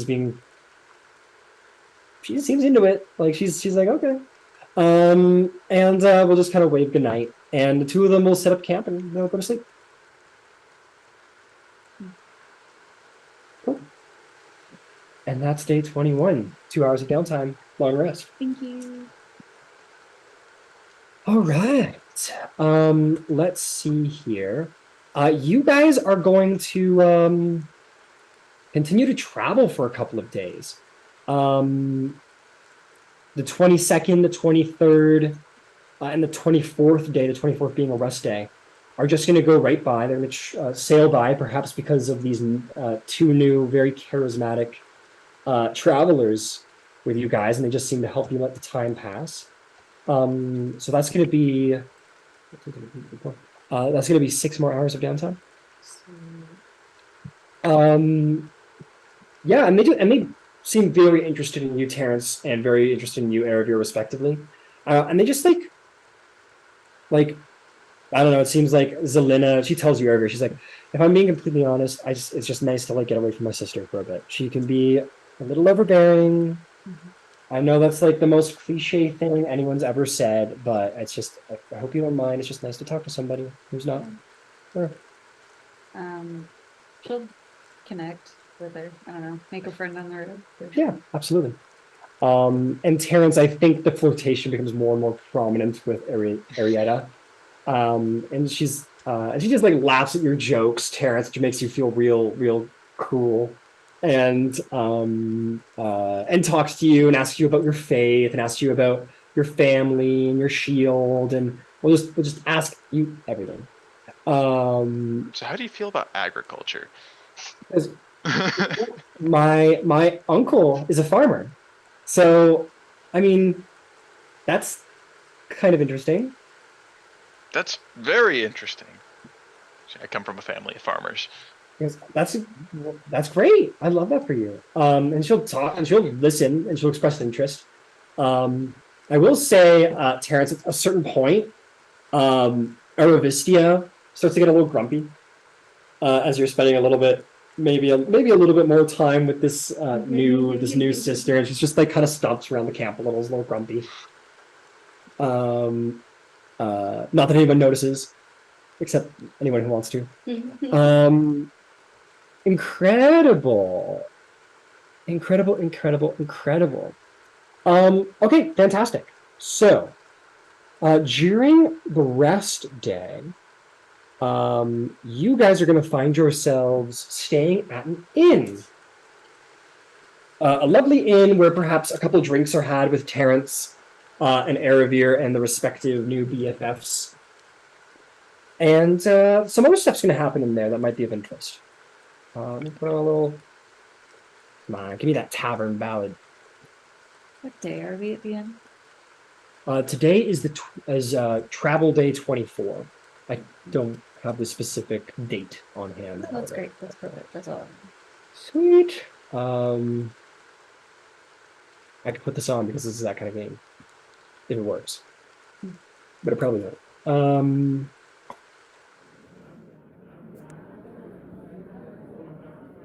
Yeah, sorry about the music, guys. I don't know what's up lately. Alrighty then. As you guys are traveling along, you guys are going to be in this one roadside inn on the way to Waterdeep, and you're going to see that there happens to be, sitting in this tavern, another group of adventurers. They're talking to people in your caravan, some of your employers even, and seem to be talking of tales of the road, and you get the sense that they might be following along in your caravan the days to come. But they're an very interesting bunch of warriors and mages and rogues. Anyone's interested to get to know them. If not, that's okay. We like walk up to them. They're like mirror versions of us. Whoa, that's crazy. You would see that there happens to be what seems to be a fighter of some kind, wearing full plate. There is a paladin of some kind with a golden shield and armor. There is a bard who is very accentuated in their dress. There is this like roguey type standing against the back wall with the hood on, very sort of lone wolf archetype. And this rather well-traveled looking wizardy type, perhaps a sorcerer of some kind. And this group of adventurers just seems to talk and wheel and deal and seems to impress a lot of the people in your caravan.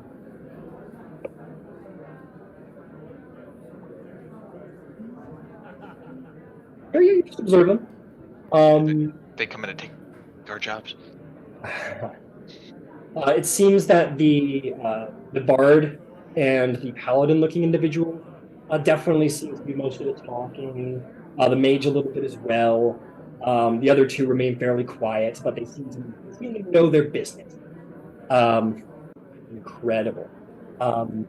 Is going to bring us to you, Terrence. So, Terrence, you're having a drink maybe with this young lady in the tavern, or not. It's entirely, of course, your choice. But what isn't your choice is that you're at around the end of the night.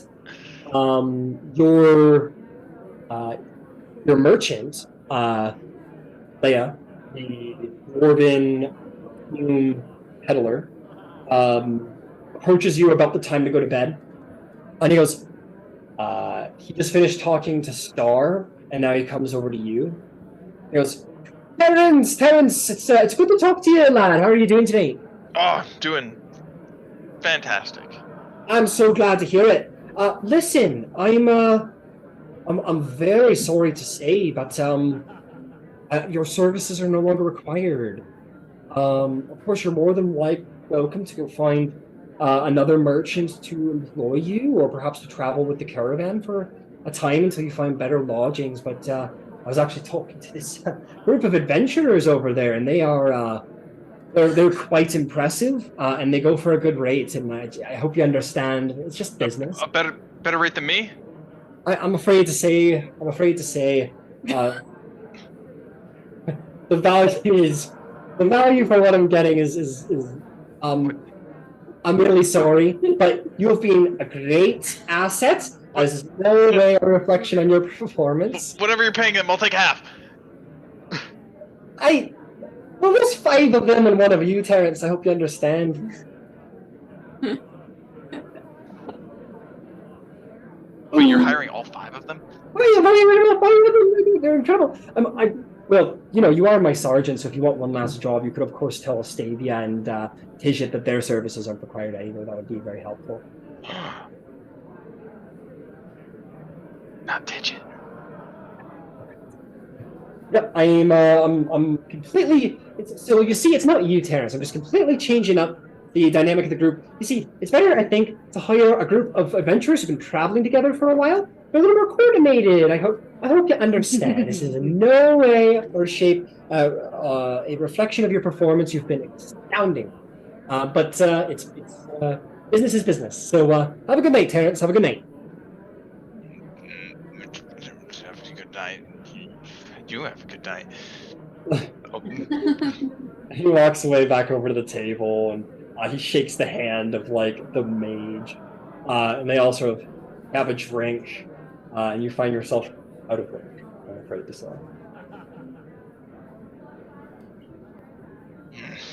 Brutal. One drink, bartender. I don't know. What do you drink here? Your companion, she says, Terrence, I'm so sorry. That's incredibly unfair. Yeah, but that's life, I guess. Yes. I mean, I guess I could still hang around the caravan. Maybe somebody will need something. She puts her hand on your thigh. She leans in. She says, "Terrence, look at you. You're almost literally a knight in shining armor. You're incredible. I have no doubt you're going to find work with one of the other caravans. Don't give up." Thank you. I needed that. Yeah, I will. Good. Hey, I'll tell you what, Terrence. If you buy me one more drink, I think I know a way I can cheer you up. Deal. All right.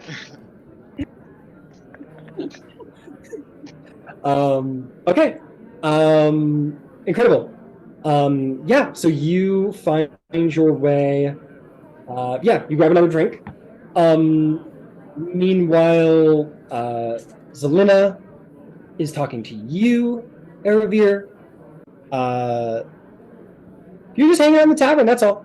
You guys are getting, she keeps buying you drinks. She's just buying you drinks. She's like, you're great, here, have another one. She keeps buying you drinks. Okay, so Terrence, you buy her a drink. She's flirting you up. Maybe there's this part of you that had doubts. Well, you're pretty sure you know where this is going now. She, after you buy her a drink and you guys have a little more talk and are feeling a little loosened up, do you want to follow her upstairs? Probably, yeah. I think this is the first time that Terrence has drank. Oh yeah, so you're like a little buzzed. That is fair. Okay. You make your way upstairs with her, and we're gonna put the black there. We'll come back to that in a minute. I just want to finish up with Eravir and the new adventurers. So the new adventurers are talking, and they're talking up all of the merchants, and they seem like they're well on their way to joining the caravan. As the night is growing late, Eravir drinking, she says, Zelina says, okay, I don't know where my sister went. Can you help me get back to camp? I don't think I get there by myself.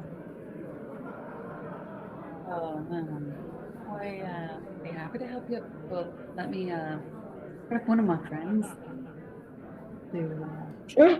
walk along with us. I'll ask Cheryl and Eva if they're around, if they could help me walk your new friend back to camp. Okay. You go off, you find Eravir or you find Aoife and Shroud who are around. And when you return, Zelina is nowhere to be seen. She come with me? No, she's like, okay, I'm just gonna finish up, and you walk away to go grab them at the other table, but you turn around, she's like gone. Meanwhile, Terrence pushed onto the bed. Oh no. And there's a little song and dance action. And the door opens and the other sister walks in. And the door closes and locks. And Loretta says, All right, Terrence, are you ready for the greatest experience of your life?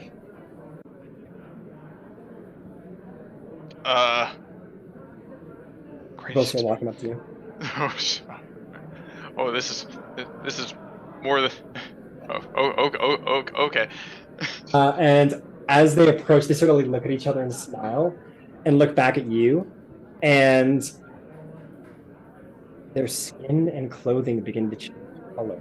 Oh no. As they raise their hands up to their heads, they ball in a fist, and you see their bodies turn into these long, live, the skin almost seeming like bunched up in certain areas, but long, thin, mouthless, big, yellow, pupilless eyes, and no hair creatures appear, and they bring their fists down on you, and we're gonna go to break, and we're gonna Oh no. we'll pick up a little initiative when we get back. Dang. Wow. Nice. I knew it. I knew there was something shady about them bitches. Yeah, no, that was 100% shady. Yeah, for sure. Now I'm curious though, because they did like a detect magic. None of that came up. No one sits along the side of the road. This whole damsel and they could be a damsel enough, and I just knew it. Just felt it. In the cockles of my heart, I felt it. Am I gonna be the next to die? I hope You're like, not. I'm My my screen. next character. Hope you have a backup. I always have a backup. Right. You're like, after my character died in session 1.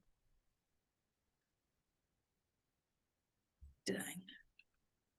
Yeah, I'll be honest. I didn't have a backup then.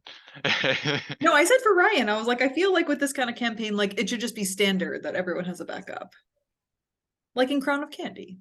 I'm actually Yeah. so glad Aoife's alive. I'm so glad my little healing moo is still alive because I Healing really love her. moo. Healing. My little healing moo, she says. That's funny.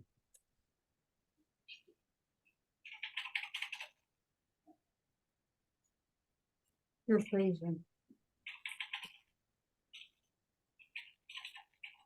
Just get some stuff prepped. All right, I'll be back in a bit. Mm-hmm.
But there we go. We're good. Yes, a bit of a long break. Oh man, I hope Terrence is okay after this. It's gonna hurt. It's okay, we're close by. Let me put it this way: he's gonna get bruised. Why does Terrence always get the consistent solo fights, right? I feel like this is the third one. Yeah, well, the first one was because you weren't there. I thought for sure, Shroud, you were gonna take on the one-on-one with Scion Wrath way back at the first night, but you weren't there that session, so Terrence took up the mantle, I guess. And then he had to have the battle to restore his honor. Yeah, and now Terrence is a young man easily seduced by the wiles of women, so that's why they targeted him. That's fair, though. I mean, who isn't? I mean, who isn't? Who isn't? That's true. That's fair. I was trying to be safe against the assassin, and I know. That's She was missed gonna. out. She was trying to. She was would've just gone trying to. along. Would've- She was trying to gauge what your deal was, but you seemed a little cautious. I was cautious. I guess, because Yeah, you didn't get shit kicked out of you. Now, Terrence does instead. nah, I've got.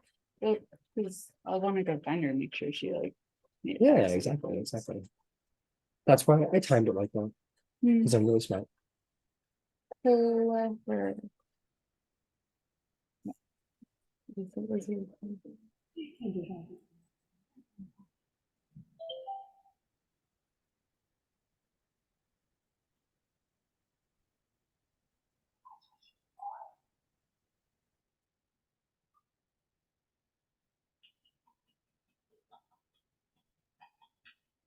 Okay, the man, the myth, the legend, slaying two twin sisters on his first time. Or are they slaying him? We'll see who slays who. Yeah, we're gonna see who slays who. All right, let's get to it. Roll me initiative, Terrence. Oh, buddy, oh boy, oh pal. This is the music? Amazing. Ooh, natural 20. Carnival music.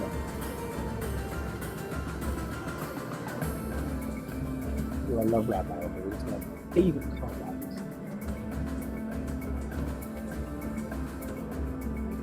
Oh my god, I'm so much shit. Okay, we go. 20. Oh, can you hear me? Back up there? No, you're good. I heard you. I was just giving us some time apparently. Okay, so Terrence, as you see them transform, you realize you're in the middle of a surprise round. You have your reaction to utilize should you want it, but you're going to get their surprise round on you. Considering the fact that they are ambushers, they're going to use their ambusher feature to gain advantage on the attack rolls against you, and they're going to use their surprise attack feature to do extra damage if they hit. Here we go.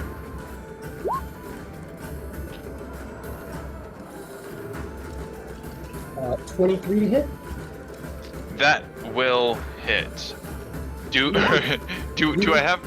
Wait, what is my armor and shield situation right now? I'd say probably your shield's on the floor, and maybe your mace as well, but you're not unarmored. Okay. Yeah, you're gonna take 17 bludgeoning damage. 17. That's fine. Everything's fine. Can we turn down the music just a smidge? Yes.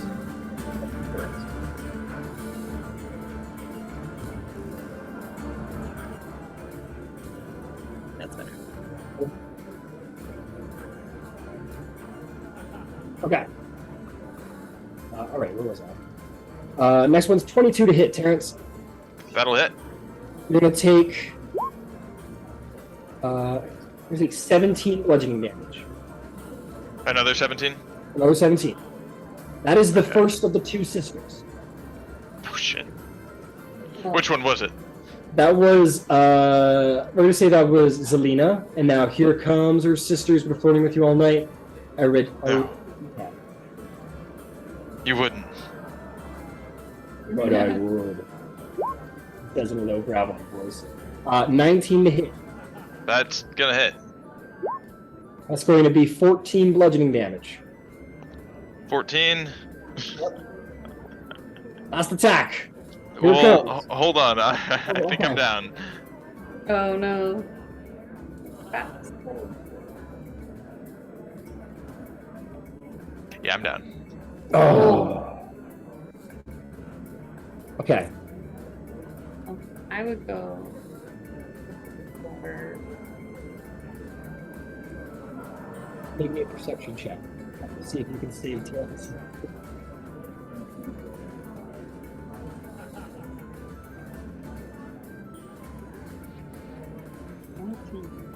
Yeah, you can hear from the room my wails, but not from being betrayed.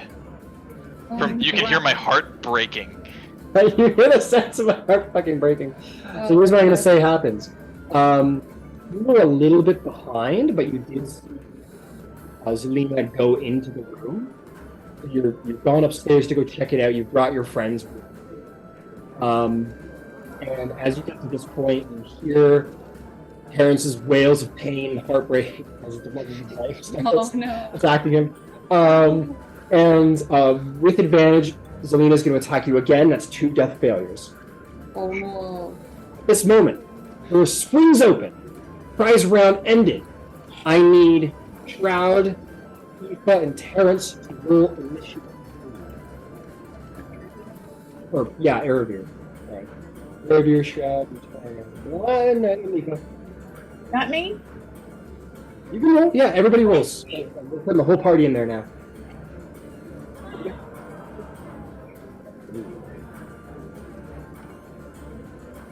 Oh, no.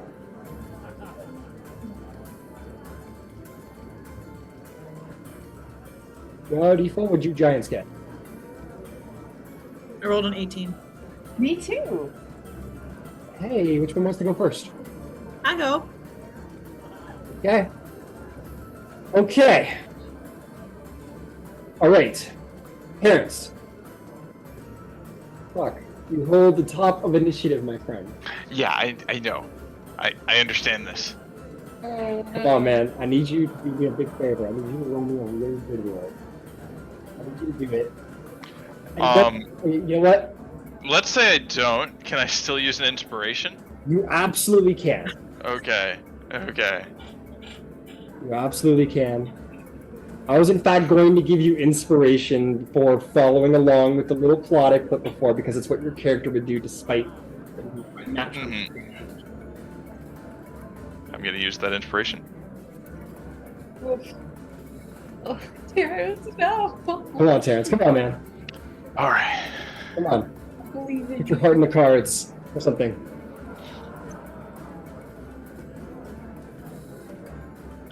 That's a natural 20. Yeah. Incredible. Terrence. She slams you in the chest as they walk in, and these 2 range creatures turn to look at Erebir, Shroud, and Aoife as you guys burst open the door and see to your horror what is being happening to Terrence, what kind of freaky monster shit he's into. And in that moment, Terrence, you have like a moment and you sort of thrust back to life. What do you do on your turn? You have 1 hit point. I have 1 hit point.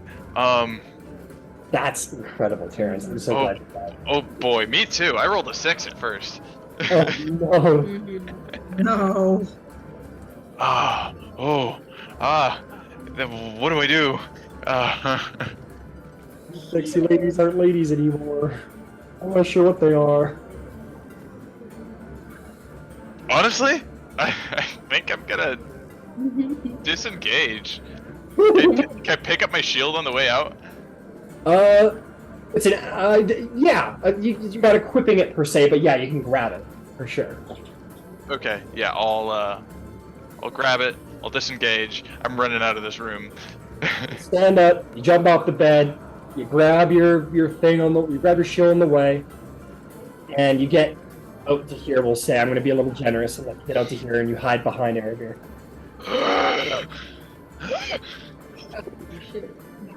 Well done, Terrence. Well done. That's going to bring us to Shroud. As Terrence runs out of the room, they turn and they see all of them. Um, Oh wait, I have a bonus action. Kind of go, shit, fuck, shit. And they seem to be quite upset that they've been found out. Shut. What do you do? Terrence said he had a bonus action, right? Oh, okay, go ahead, Terrence. Oh, I was gonna healing word myself. Oh, that makes sense. Go right ahead. Yeah, that would be smart. That'd be very smart. Okay. Healing word. 1d4 plus 4.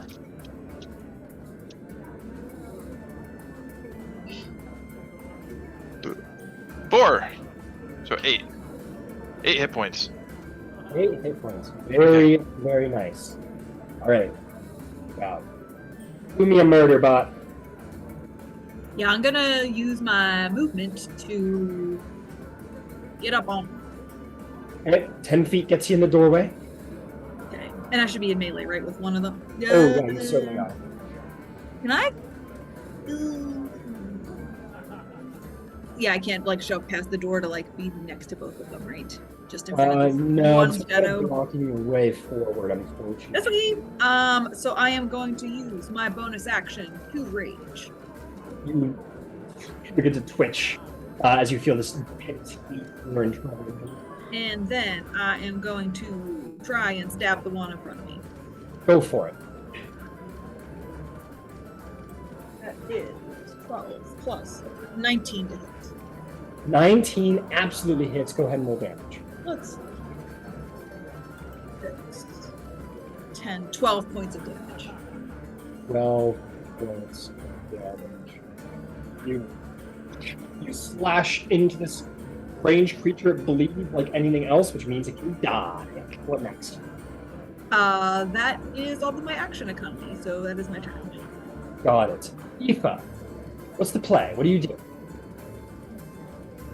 All right, well, as an action, I am going to put down my bear totem. So listen, here's what happens.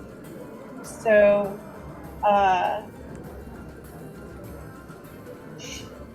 slam my staff to the ground, and all of a sudden, like a bamboo branch comes from out, like it's all green and glittery, but it's bamboo, and a panda bear falls out of it. It's just like tumbles out and falls clumsy as can be in the middle of melee, kind of lazy like, and eating a bamboo. And now everyone's got 8 temporary hit points and advantage on strength checks or saves. What's the radius on it? I should check. I'm sorry, let me check.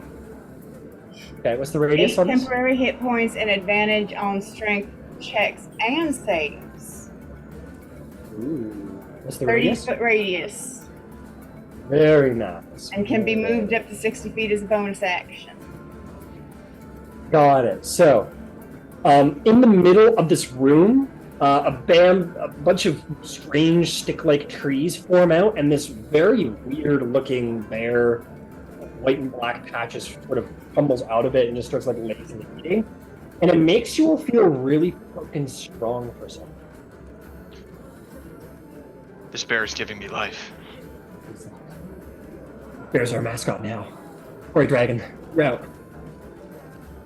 Alright, is there anything else there, Aoife? Yeah. I need to check something to see real quick if it is an action or like what kind of thing it is that I want to do. Reserve life 10 as an action. Alright, so as an action, I am going to give Terrence 10 hit points. Okay. That is my I will channel take that. divinity. And then I'm going to pull back to make sure I am not in the room right now. Like I feel like I don't want to you're go not the in the room. doorway. You're like right here. You're not in the room. I love that for me. I want to stay there, and that's all my stuff.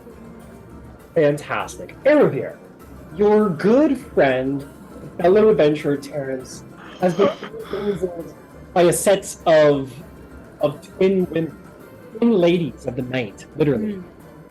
And they're really not actually ladies of the night. What do you do? Never again.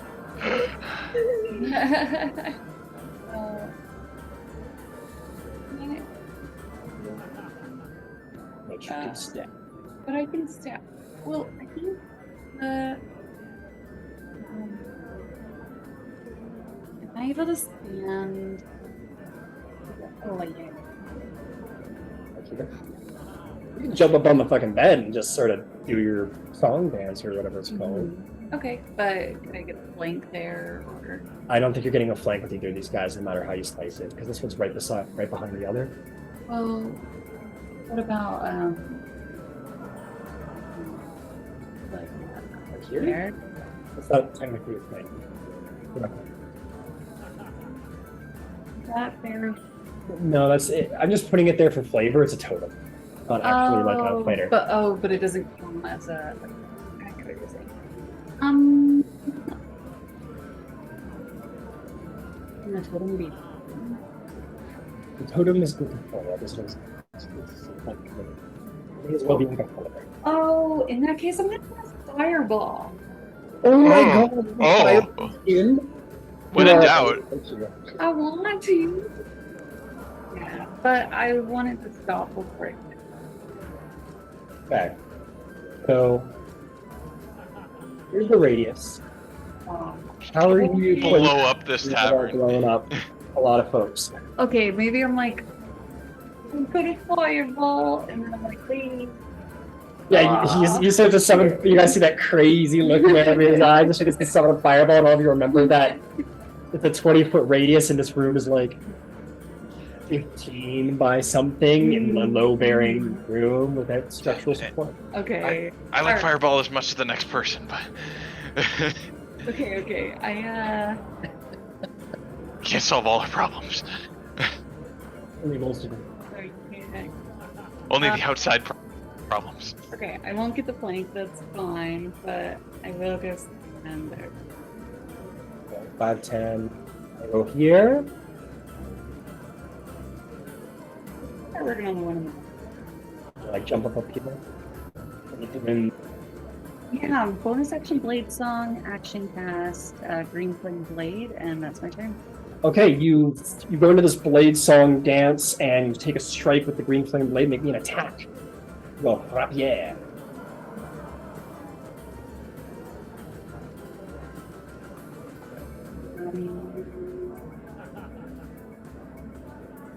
Where's the?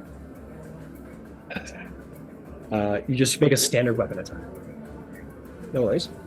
Oh, natural 20. Very nice, very nice. Tell me that damage. 11.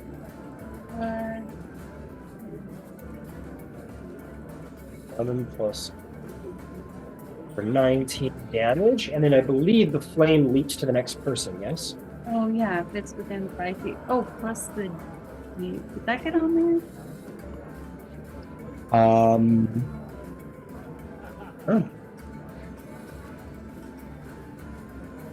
There's... Oh, so it. Okay, so 11 plus 8 was 19. So now you just do the green flame blade for the other person, which will Or also take a crit. well, it's an extra D8, and then a D8 plus the. So You are at Do you- 5th level, it's true. yeah, so the original target needs to have 1 damage. Plus 8, because it was a rolled dice on a crit.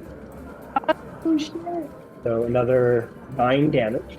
Okay, that's incredible. And then another 1d8 plus my spellcasting modifier. Okay. 5. So D8 plus 13.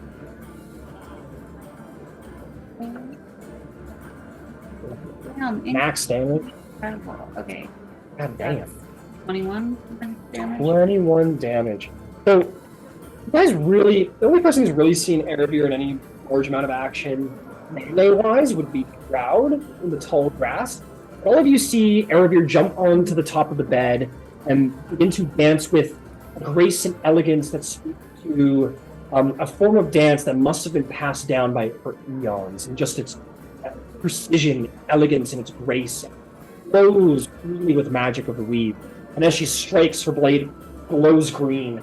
And as she strikes the blade, the flames leap to the other person, and with a decisive blow.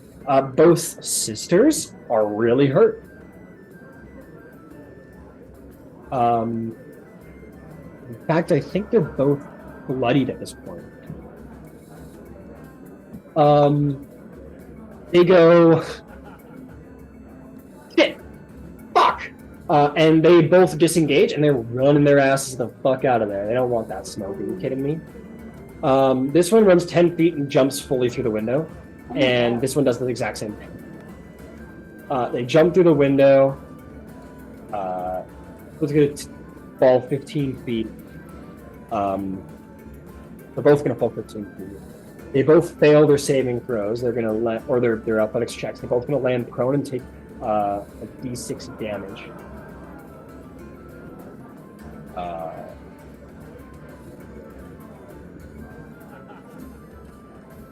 They're both going to take 5 points of bludgeoning damage.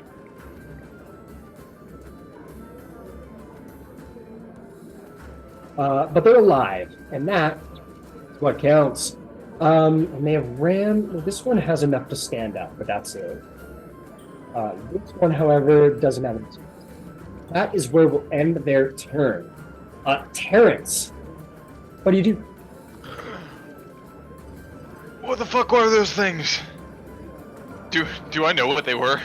Make me a nature check.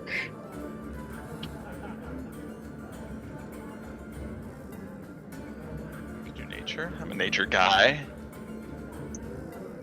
That's an 8. An 8? You don't know what the fuck those things are, dude.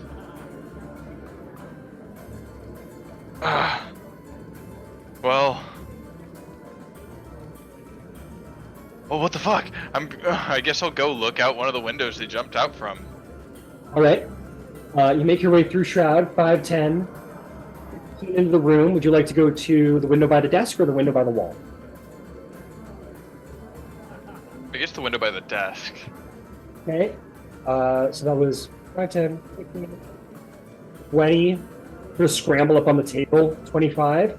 And you look down out the window and you see that strange creature sort of rising to its feet and just sort of like dusting itself up and looking prepared to run away.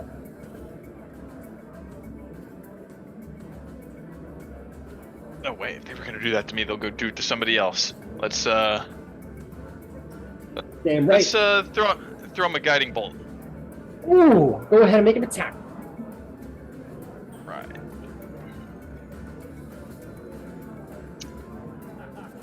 Uh, 11. 11. 11 does not hit him afraid. You blast and sort of jumps out of the way just in time as you sizzle the grass beneath their feet. That's fine. I'm not gonna jump out the window, but I will take like a step. I got 5 feet left, right? Yeah. You want to take a step back? Yeah. Okay, we'll see you step over here, right over the way. Right over the panda. Protect me, panda. Okay, Shroud. What do you do?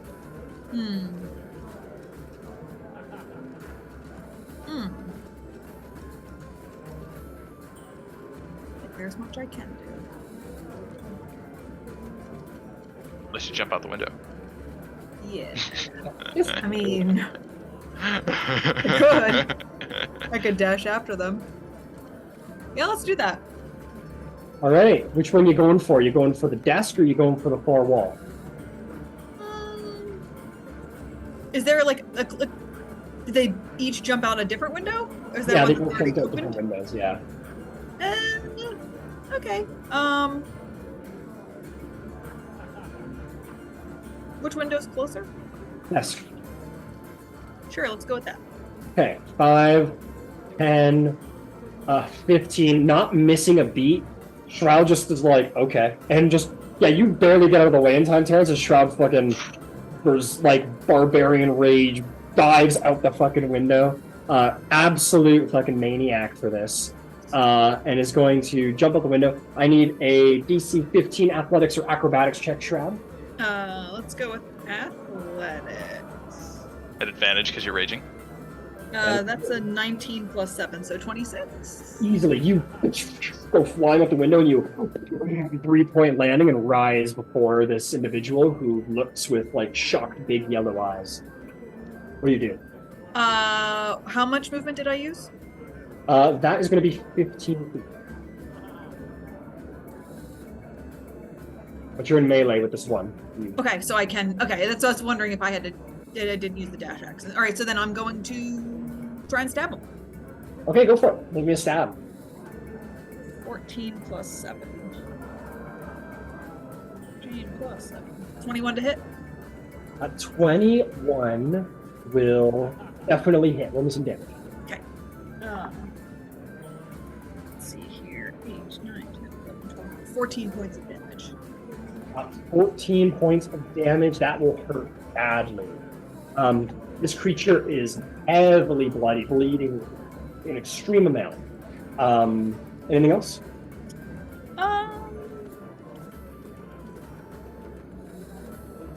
Yeah, I'm gonna action surge.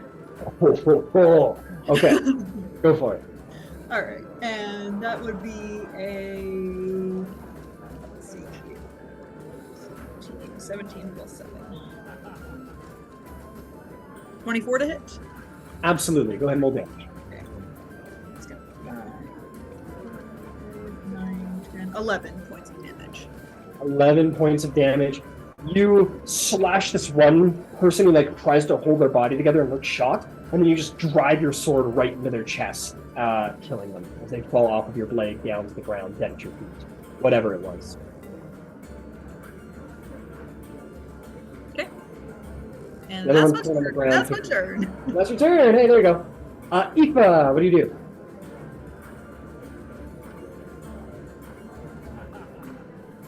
Well, what about the other window? Because they went out. Can I check the other window? 10, 15, 20, 25, 30. At the end of your movement, yeah, you can look out the window and see them sort of regretting their life on the ground. All right. So which one am I looking at? This one. And that one is just fallen down. This one is deceased. The other one is fallen down. Is scrambling to get to their feet again. The one that's scrambling to get to their feet. Can I hit it with a guiding bolt? Sure, maybe an attack roll.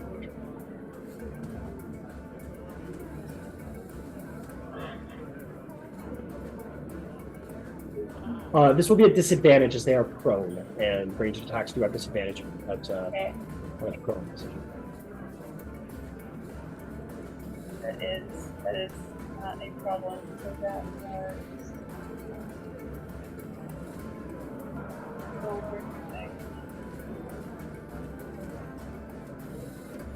all right, 16. 16 does hit. Even at disadvantage, you still hit.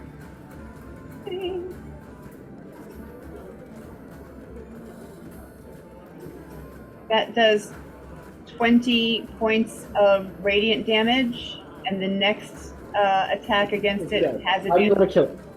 How do you want to kill it? It is super duper dead with that shot. Alrighty then. Last thing it hears before it falls. Alrighty then. The voice that's of death. creepy. You've yeed your last haw. Partner. Listen, Aoife isn't gonna say anything, but as she walks past Terrence, she is gonna arch an eyebrow.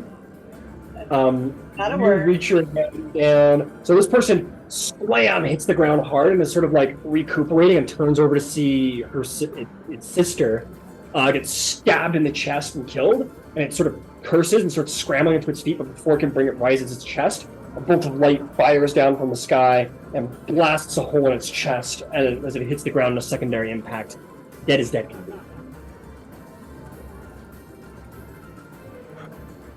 Fuck with the wrong motherfuckers. And that is going to be the battle.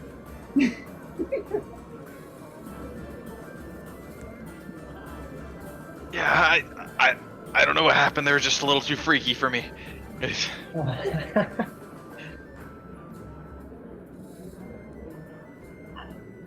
I am not one to judge.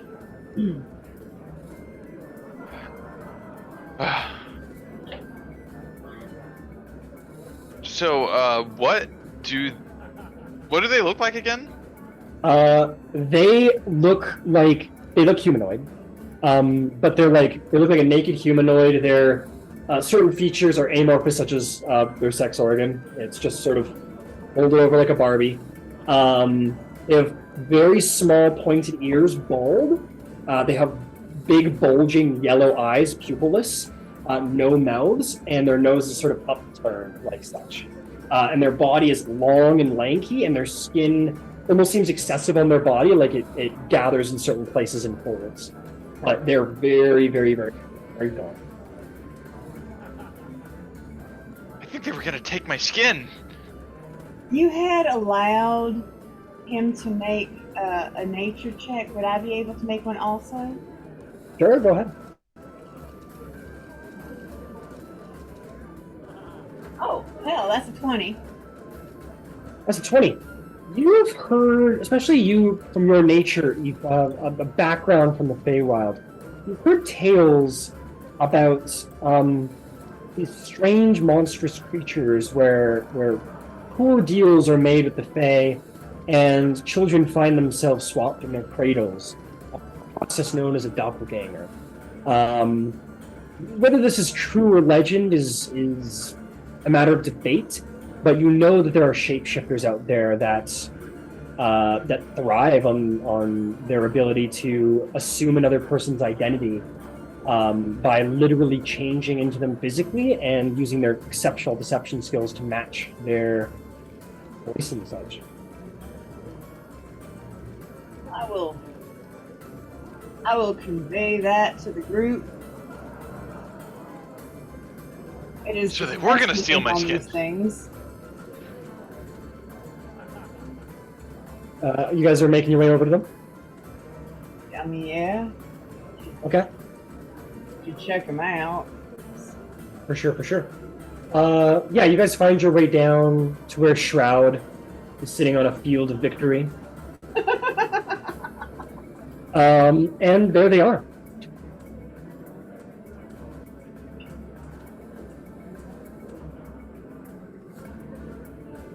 Now what do you want to do?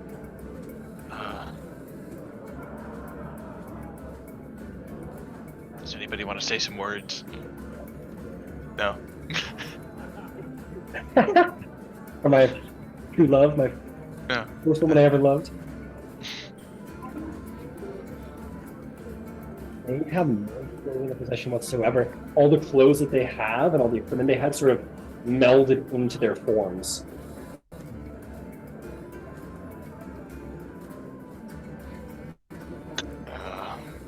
You cast a spell magic, nothing.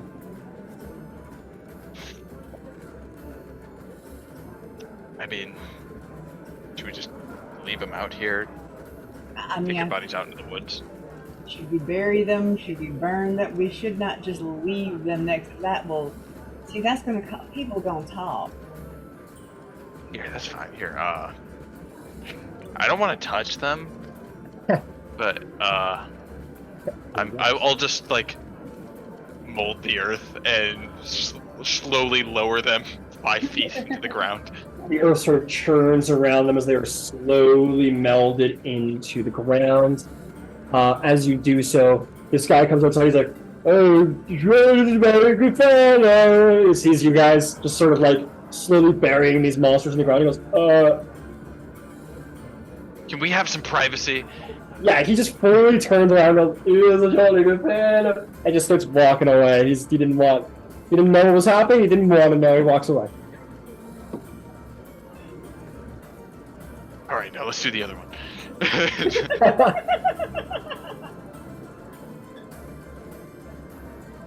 All right. I will say, Aoife, I'll give this to you. This is probably more Ciella's thing, but like, always try. But you happen to know that the parts This is considered a monster, and it has a couple of parts to its physicality that are probably of great value if you wanted to try and attempt to extract some beforehand. Their blood, their faces, and their brains have great value. You know, I would like to extract those things, if I may. Okay, Aoife's like, wait. Extract their face? You said their face? Take their face And I'll off. explain each one as Aoife attempts to extract them.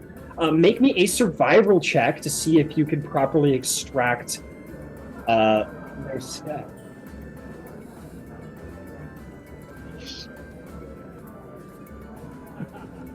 Alright, it's 15 plus 6. 15 plus 6 plus 6. 21. Perfect. Okay. Here's what you're going to extract. You're going to extract, and this is from both of them, 6 vials of doppelganger blood. This is a dark red, almost black blood, very low viscosity. It also has sort of like a rainbow sheen to it when the light hits it the right way. When you pick it up, the actual blood changes color. Match your blood. You know that it has the following use, and I have to make this item for you, but it has the following use. When you or another smaller medium-sized humanoid drinks the vial of blood that has a drop of the humanoid's blood mixed into it, polymorph into that humanoid's race.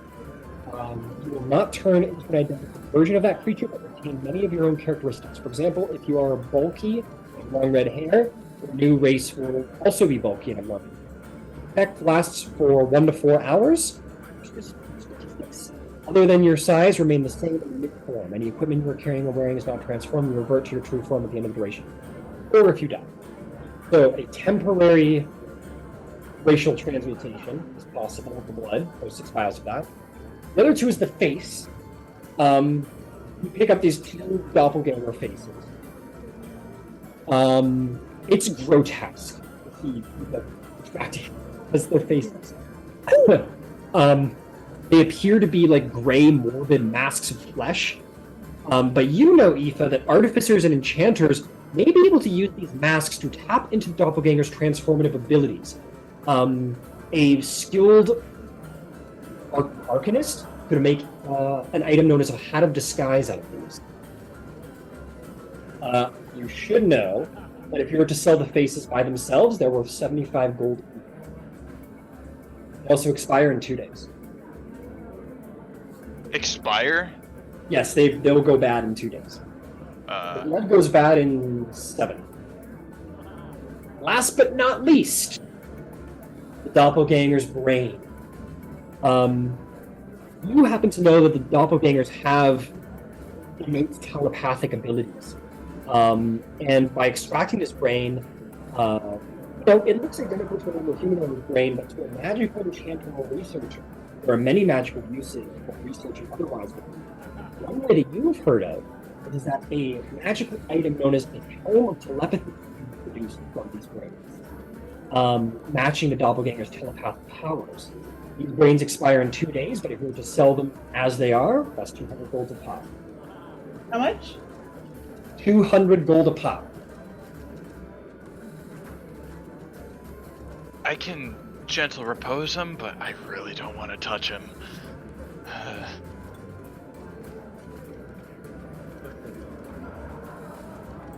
Well, these things have value and can help us, so if we are able to leverage that, I don't know if there is a traveling, I don't know if anybody who's in this, I don't know any mages out there who know how to make stuff, who might know how to preserve it or whatever, but the blood, I gotta tell you, I could think of all kinds of reasons why we might need to be able to be a different race. That could come in real handy, you know what I'm saying? I don't know if there's a way to stabilize it or whatever, but like, I don't know, maybe we should consider that. And do the vials of blood go bad? yeah, I think in 7 everything days. goes bad in 10 days. And the brains are worth a whole lot of gold, and it'd be neat. Like, if we could do that, listen, I wouldn't mind having a helm of telepathy, because sometimes I can be a critter, but I can't talk. And it'd be a whole lot easier let y'all know what I was having to do instead of having like stretch out stuff in the sandwich I can do, you know. I'm just talking about what's a little bit easier. But we probably better discuss that as a group. Anyway, are there any mages? Can a Revier, do you know how you do all this stuff? I know you're real handy with magic and stuff.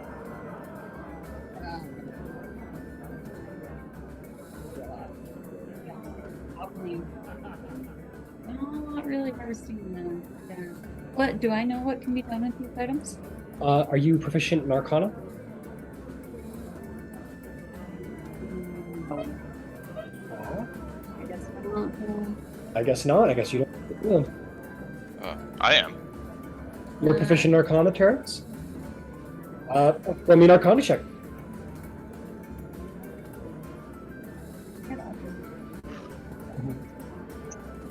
This is magic item. 12. 12. Yeah, you're. What Aoife says, like, you are are you proficient with smith's tools? By chance? No, I'm not. What kind of tools do you got? Good question. I'm proficient in herbalism. Herbalism. You will need to find someone who can make hats and helmets. I've got to find a haberdashery.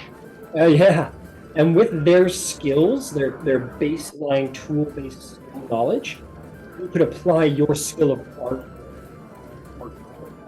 the Arcana, to create these magic items if you wish. Okay. But it would take a long time and it would be expensive. You're always like, hey, you're on your way to Waterdeep. If you find a way to preserve these, you could drop them off there, maybe come back one day and retrieve them. Is Waterdeep the next major city we'll hit? That's the end of your road. That's where you're traveling to. But you're still quite a ways out. I mean, Can I make a survival check to see if I could think of how to preserve them? I know how to preserve them. I was gonna say I'm actually proficient in smith tools. Okay, so between Terrence and Shroud, you guys could start making absolutely on the road. Give it a go. Yeah, Aoife, go ahead and make me a survival check to see if you can think of a way to preserve these masks or things. Here, I guess. I don't want to burn up all my spell slots in case I get attacked by another doppelganger that reads my mind and tries to take my skin. It seduces me. All right, it's a 19 on the yeah. dice. That's awesome. I love that dice. But what am I rolling? Survival. Survival's +6, so 25. Fuck, I guess I gotta give you away, don't I? Let's see. You know that typically, in fact, I think, which is not taking us right now, Aravir's skill of alchemy would be quite helpful in the preservation of all of these things, absolutely. Like jellied brains and such. That is an alchemical process that can be used for preservation. Find some way to keep it chilled. But these are very sensitive items, and damaging them is very possible if you don't use the right way. So I think in your mind, these are pretty delicate items.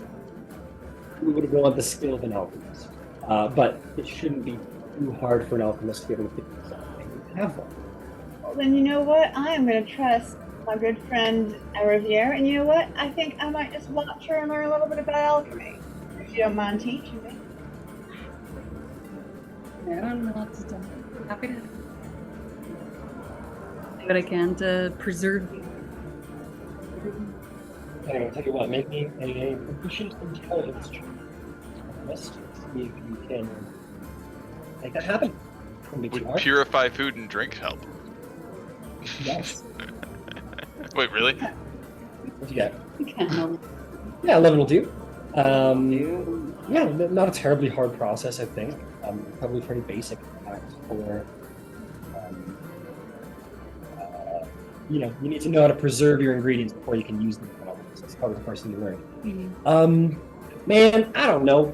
there's like you go into the tavern, you get some like really basic ingredients, you alchemy them up, you mix them up, and you come up with a bunch of jelly jars to put your brain and bases in. Just hope nobody finds you with these things, or they're gonna think you guys are fucking savage murderers, which you are, but not in that way. What, you don't like pickled face? Pickled face and or brain. Look, all I'm saying is don't start shit, won't be shit. Oh my goodness. Okay, with that, the blood is another concern. The blood, I would say, can't really be preserved, otherwise it would lose like its doppelganger purity of it. That would require. Sorry, go ahead. Is it like a decay that makes it go bad? Yes. Can it be turned into a potion? No. I mean, you can get creative with it. Like, if you want to try and propose a potion to me, like, I'm not going to be against it. But Terrence. I have gentle repose. Do I have to do it on each individual vial? What does the spell say? It says you touch a corpse or other remains. I think you can hack it if you were able to like Hold them all open in. all of the jars and like dunk all your fingers at the same time. You could gentle oppose all of them in one shot. Okay, then I'll do that for the blood. Okay, with that, as long as Terrence is keeping up with Purify or a gentle oppose, excuse me, you guys will be able to keep all of these things well preserved. Just seriously, keep it in. People get a little upset when they find you walking around with a jelly brain in someone's face My vials of blood. and vials of blood.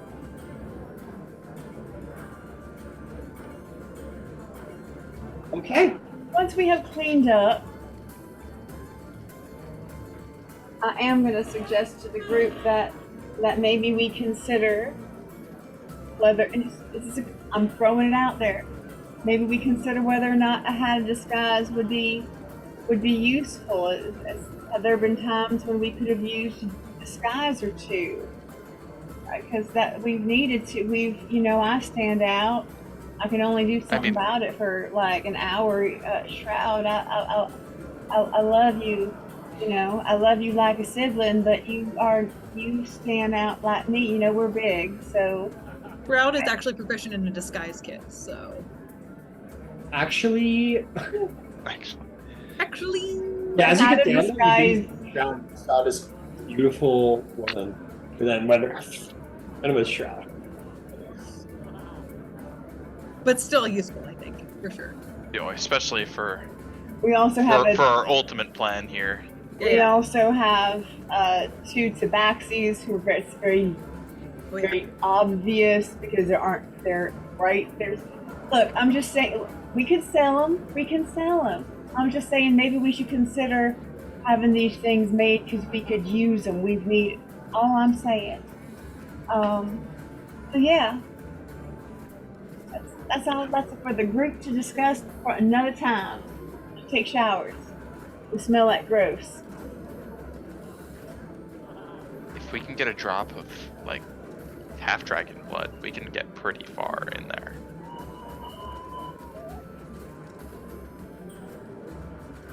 But we'll come to that bridge when we get to it. Okay.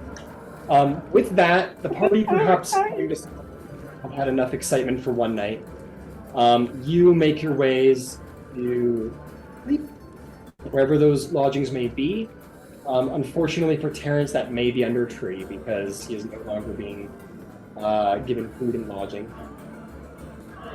I'm no longer. Oh. Yeah, Okay. he got fired. Or he'll pay for you for this last night. He's not gonna drop you immediately. Hey, would Terrence have mentioned that to anybody? Would he have said something? I don't know. You're probably there when I got fired. Right, so that being the case, my employer actually lost someone, if you recall. So we are down a person, and I feel real confident that I can get my employer to employ not just one, but another one, because we went so long without having somebody, we could employ another one for the next part of the trip, because it's going to turn out to be about the same. And that would be a good idea, since there's been some trouble, and maybe having another set of hands wouldn't be such a bad idea. You know what I'm saying? I'm sure Aravier, who's his bodyguard, probably backed me up. She's smarter and prettier and stuff. More charming. Yeah, I suppose I could do that. It's a bit of a demotion though, but I don't really have a choice right now. I miss being a sergeant.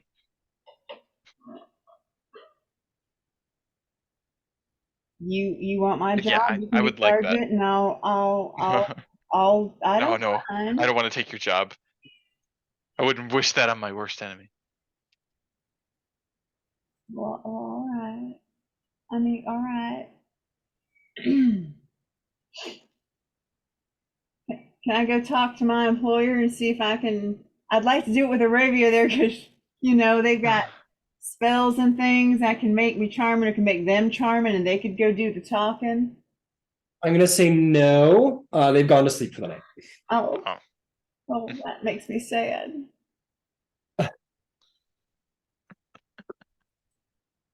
Well, that's that. You all get a long rest. And the next day comes. I'm gonna say, yeah, if you guys go to your employers in hopes of seeking help for Terrence, save my boy Terrence. Hat in hand. Hat in hand, what they did to my boy Terrence. Everything that happened that night was wrong. And they're like, we'll consider it. Like, you seem very capable. Like, give us a minute. And they're like, okay, give us a minute. Let us consider. But they keep on moseying down the road, all the while accompanied by this new group of stout and powerful adventurers who seem to have taken the spotlight at camp.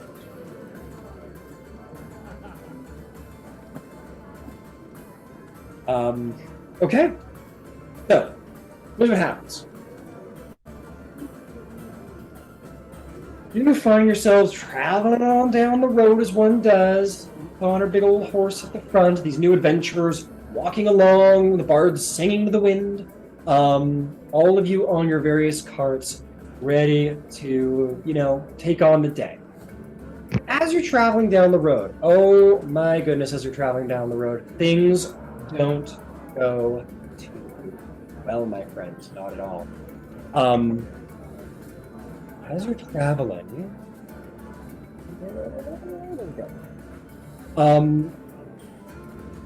you guys see, there's some things flying in there. There's these strange birds that are flying way up high in the air, up above. And they're kind of following your caravan. They're getting closer. And closer. And your perception check. Everybody? Just Aravir. Well, when he wants to, I guess. But I failed. you don't know that there is anything wrong, bodyguard. You're just like chilling there on your cart. If you want to, Terrence, you could. No, I've been known to perceive a thing or two. I see things. Maybe not this time. 10. That's 10. You look up, you see these birds, and they're getting close, and you recognize, like, they're fucking big birds, like, comparatively. They would be considered medium-sized birds. And you're kind of looking close, and you're like, are those, like, deer antlers they have on their head? And they come swooping into battle in this moment. As you're sort of pointing it out, other people notice, and your old employer, Leia, goes, perfect timing! Yes, get them! They've hired! I've hired you! Now, go ahead and fight! And that is where we're going to start off initiative, guys. A big fat initiative ahead of us.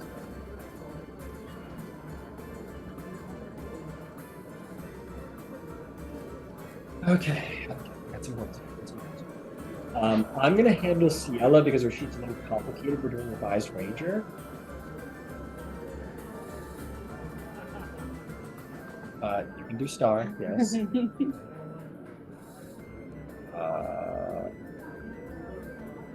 there. And then missing Hey, Ryan, I have a question. Yeah. So, it doesn't matter right now because I rolled a 3.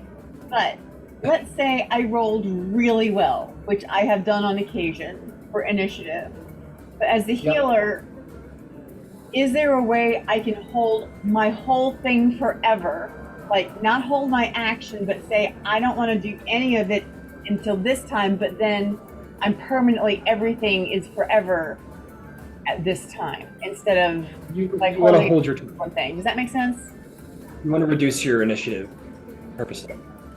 Yes. Is that a thing? Is that something that's allowed? I admit I try and play down that possibility because yes, you absolutely can. But just how I use Tailspire, I kind of like forget what numbers I had, and then I want to go down initiative, and I kind of got to fumble with it. But yes, is the answer. That's a long-winded answer for absolutely. Yeah, doesn't matter because I rolled a 3. I'm good with that, but I rolled a 20 last time and got dead. Got it. No problem. I think I got everybody.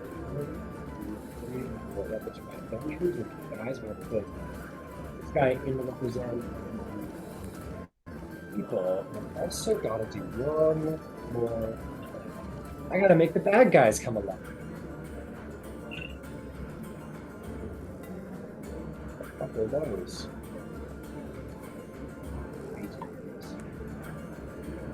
Okay, let's get this shit.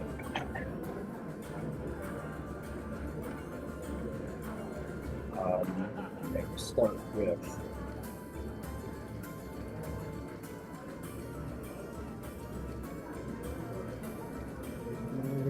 Oh shit.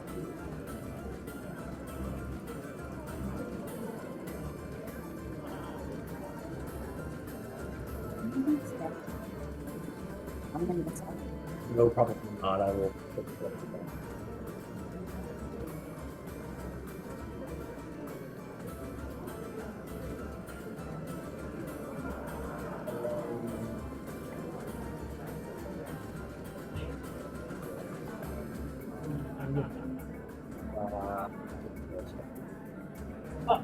Oh.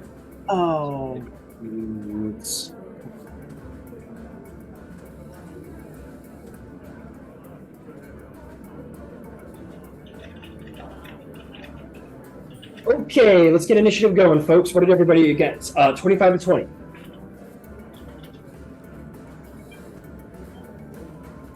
Nope. 20 to 15. 19. 19 and 19. Who wants to go first? Star or Terrence? Terrence, be the first. Cool.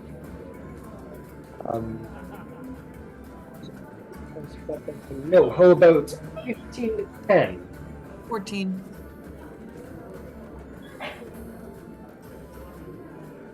Oh, I never rolled CLA. Oh, I got a natural 20. Who'll be going first? 119. Cloud.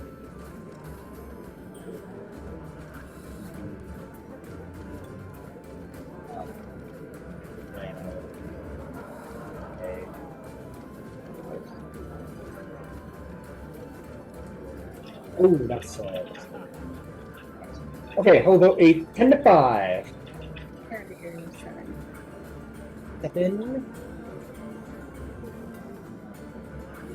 Got it. What did you get, Etho? At 3. A 3. Okay, here we are. Initiative is up. Oh boy, oh boy, oh boy, oh boy. I don't think give me a moment. I still have a moment.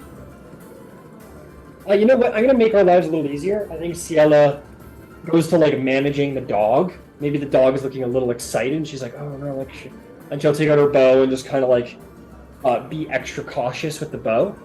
It's just basically going to hold her action in case things get too close. And we just put it nice and simple. That piece. I think that's the best way to do this. No, I don't want to skimp you guys. Sure, she'll take her longbow shot. Just do that.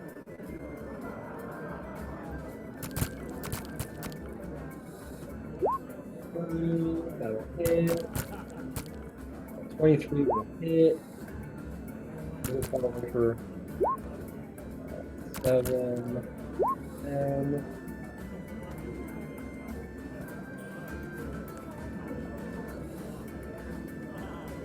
That's 15. We'll move 2d6 for Hunter's Mark. 5 extra damage. This one takes a couple of shots and is none too happy. That's Ciela. Okay, it's the Praeton's turns. This one is going to swoop. That is what it do. That is what it is. Oh, still got this tavern music on. What the heck? This is a pretty jolly battle on the frontier. Apology. Let me make this.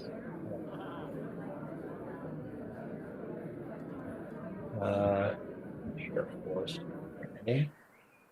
And I'll put on Rat Battle again. Okay. Praeton time. All right, this one is going to go for... I think it's going to go for your guy's boss.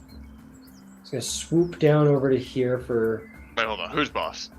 Who are we talking? That will be Shroud and Ciela's boss. Okay.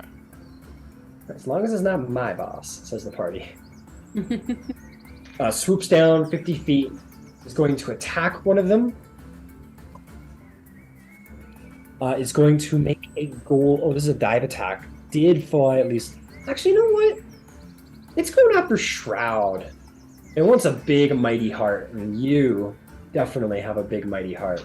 They're like crows, and they just see something shiny on the ground. Well, a little bit, maybe. Okay, it's going to attack. As it did a dive. Okay, it doesn't matter which one I do. It rolls a natural 20. Oh, goody. Yeah, this one's going to suck, I'm afraid to say. That's okay. Okay, it's going to gore you. It's got these massive antlers on its head, and it's going to try and gore you. You are going to take... Do I have a reaction? Everyone has a reaction. I could try to silvery barks that if I can see her. Where are you? I don't know. You can't see her. You're sitting with your wow, person okay. way over here. Yeah, no worries. Okay, that is going to be... that's going to be... okay.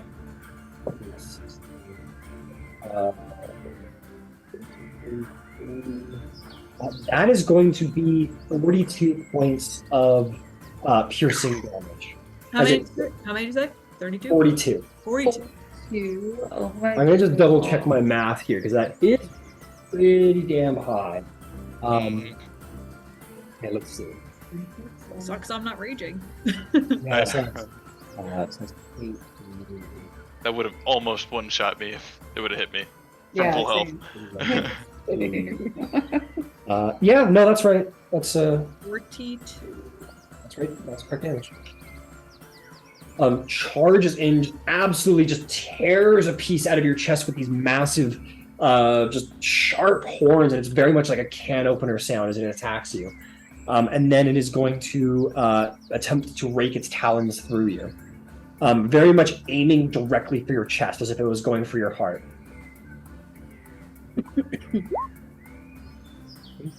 19 to hit for 8 piercing damage. It won't hit. My AC is 21. Nice. 21. Very, very high.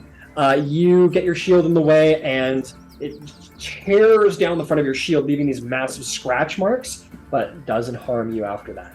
And then it is going to ascend 15 feet without issue, as it has a special feature called Flyby, which makes it immune to opportunity attacks. while flying. Okay, that's one of them. Oh, fuck. Well, that's one. Here comes the second one. Who do we want to get? Who do we want to get? Why don't we go and try and kill an NPC? We want a big stout heart. How about we go and kill Tidget? Let's try it. No! Not Tidget, that bitch. Mhm. 55 feet down to there. As a dive attack, it is going to attempt to bore. 17 will hit Tidget.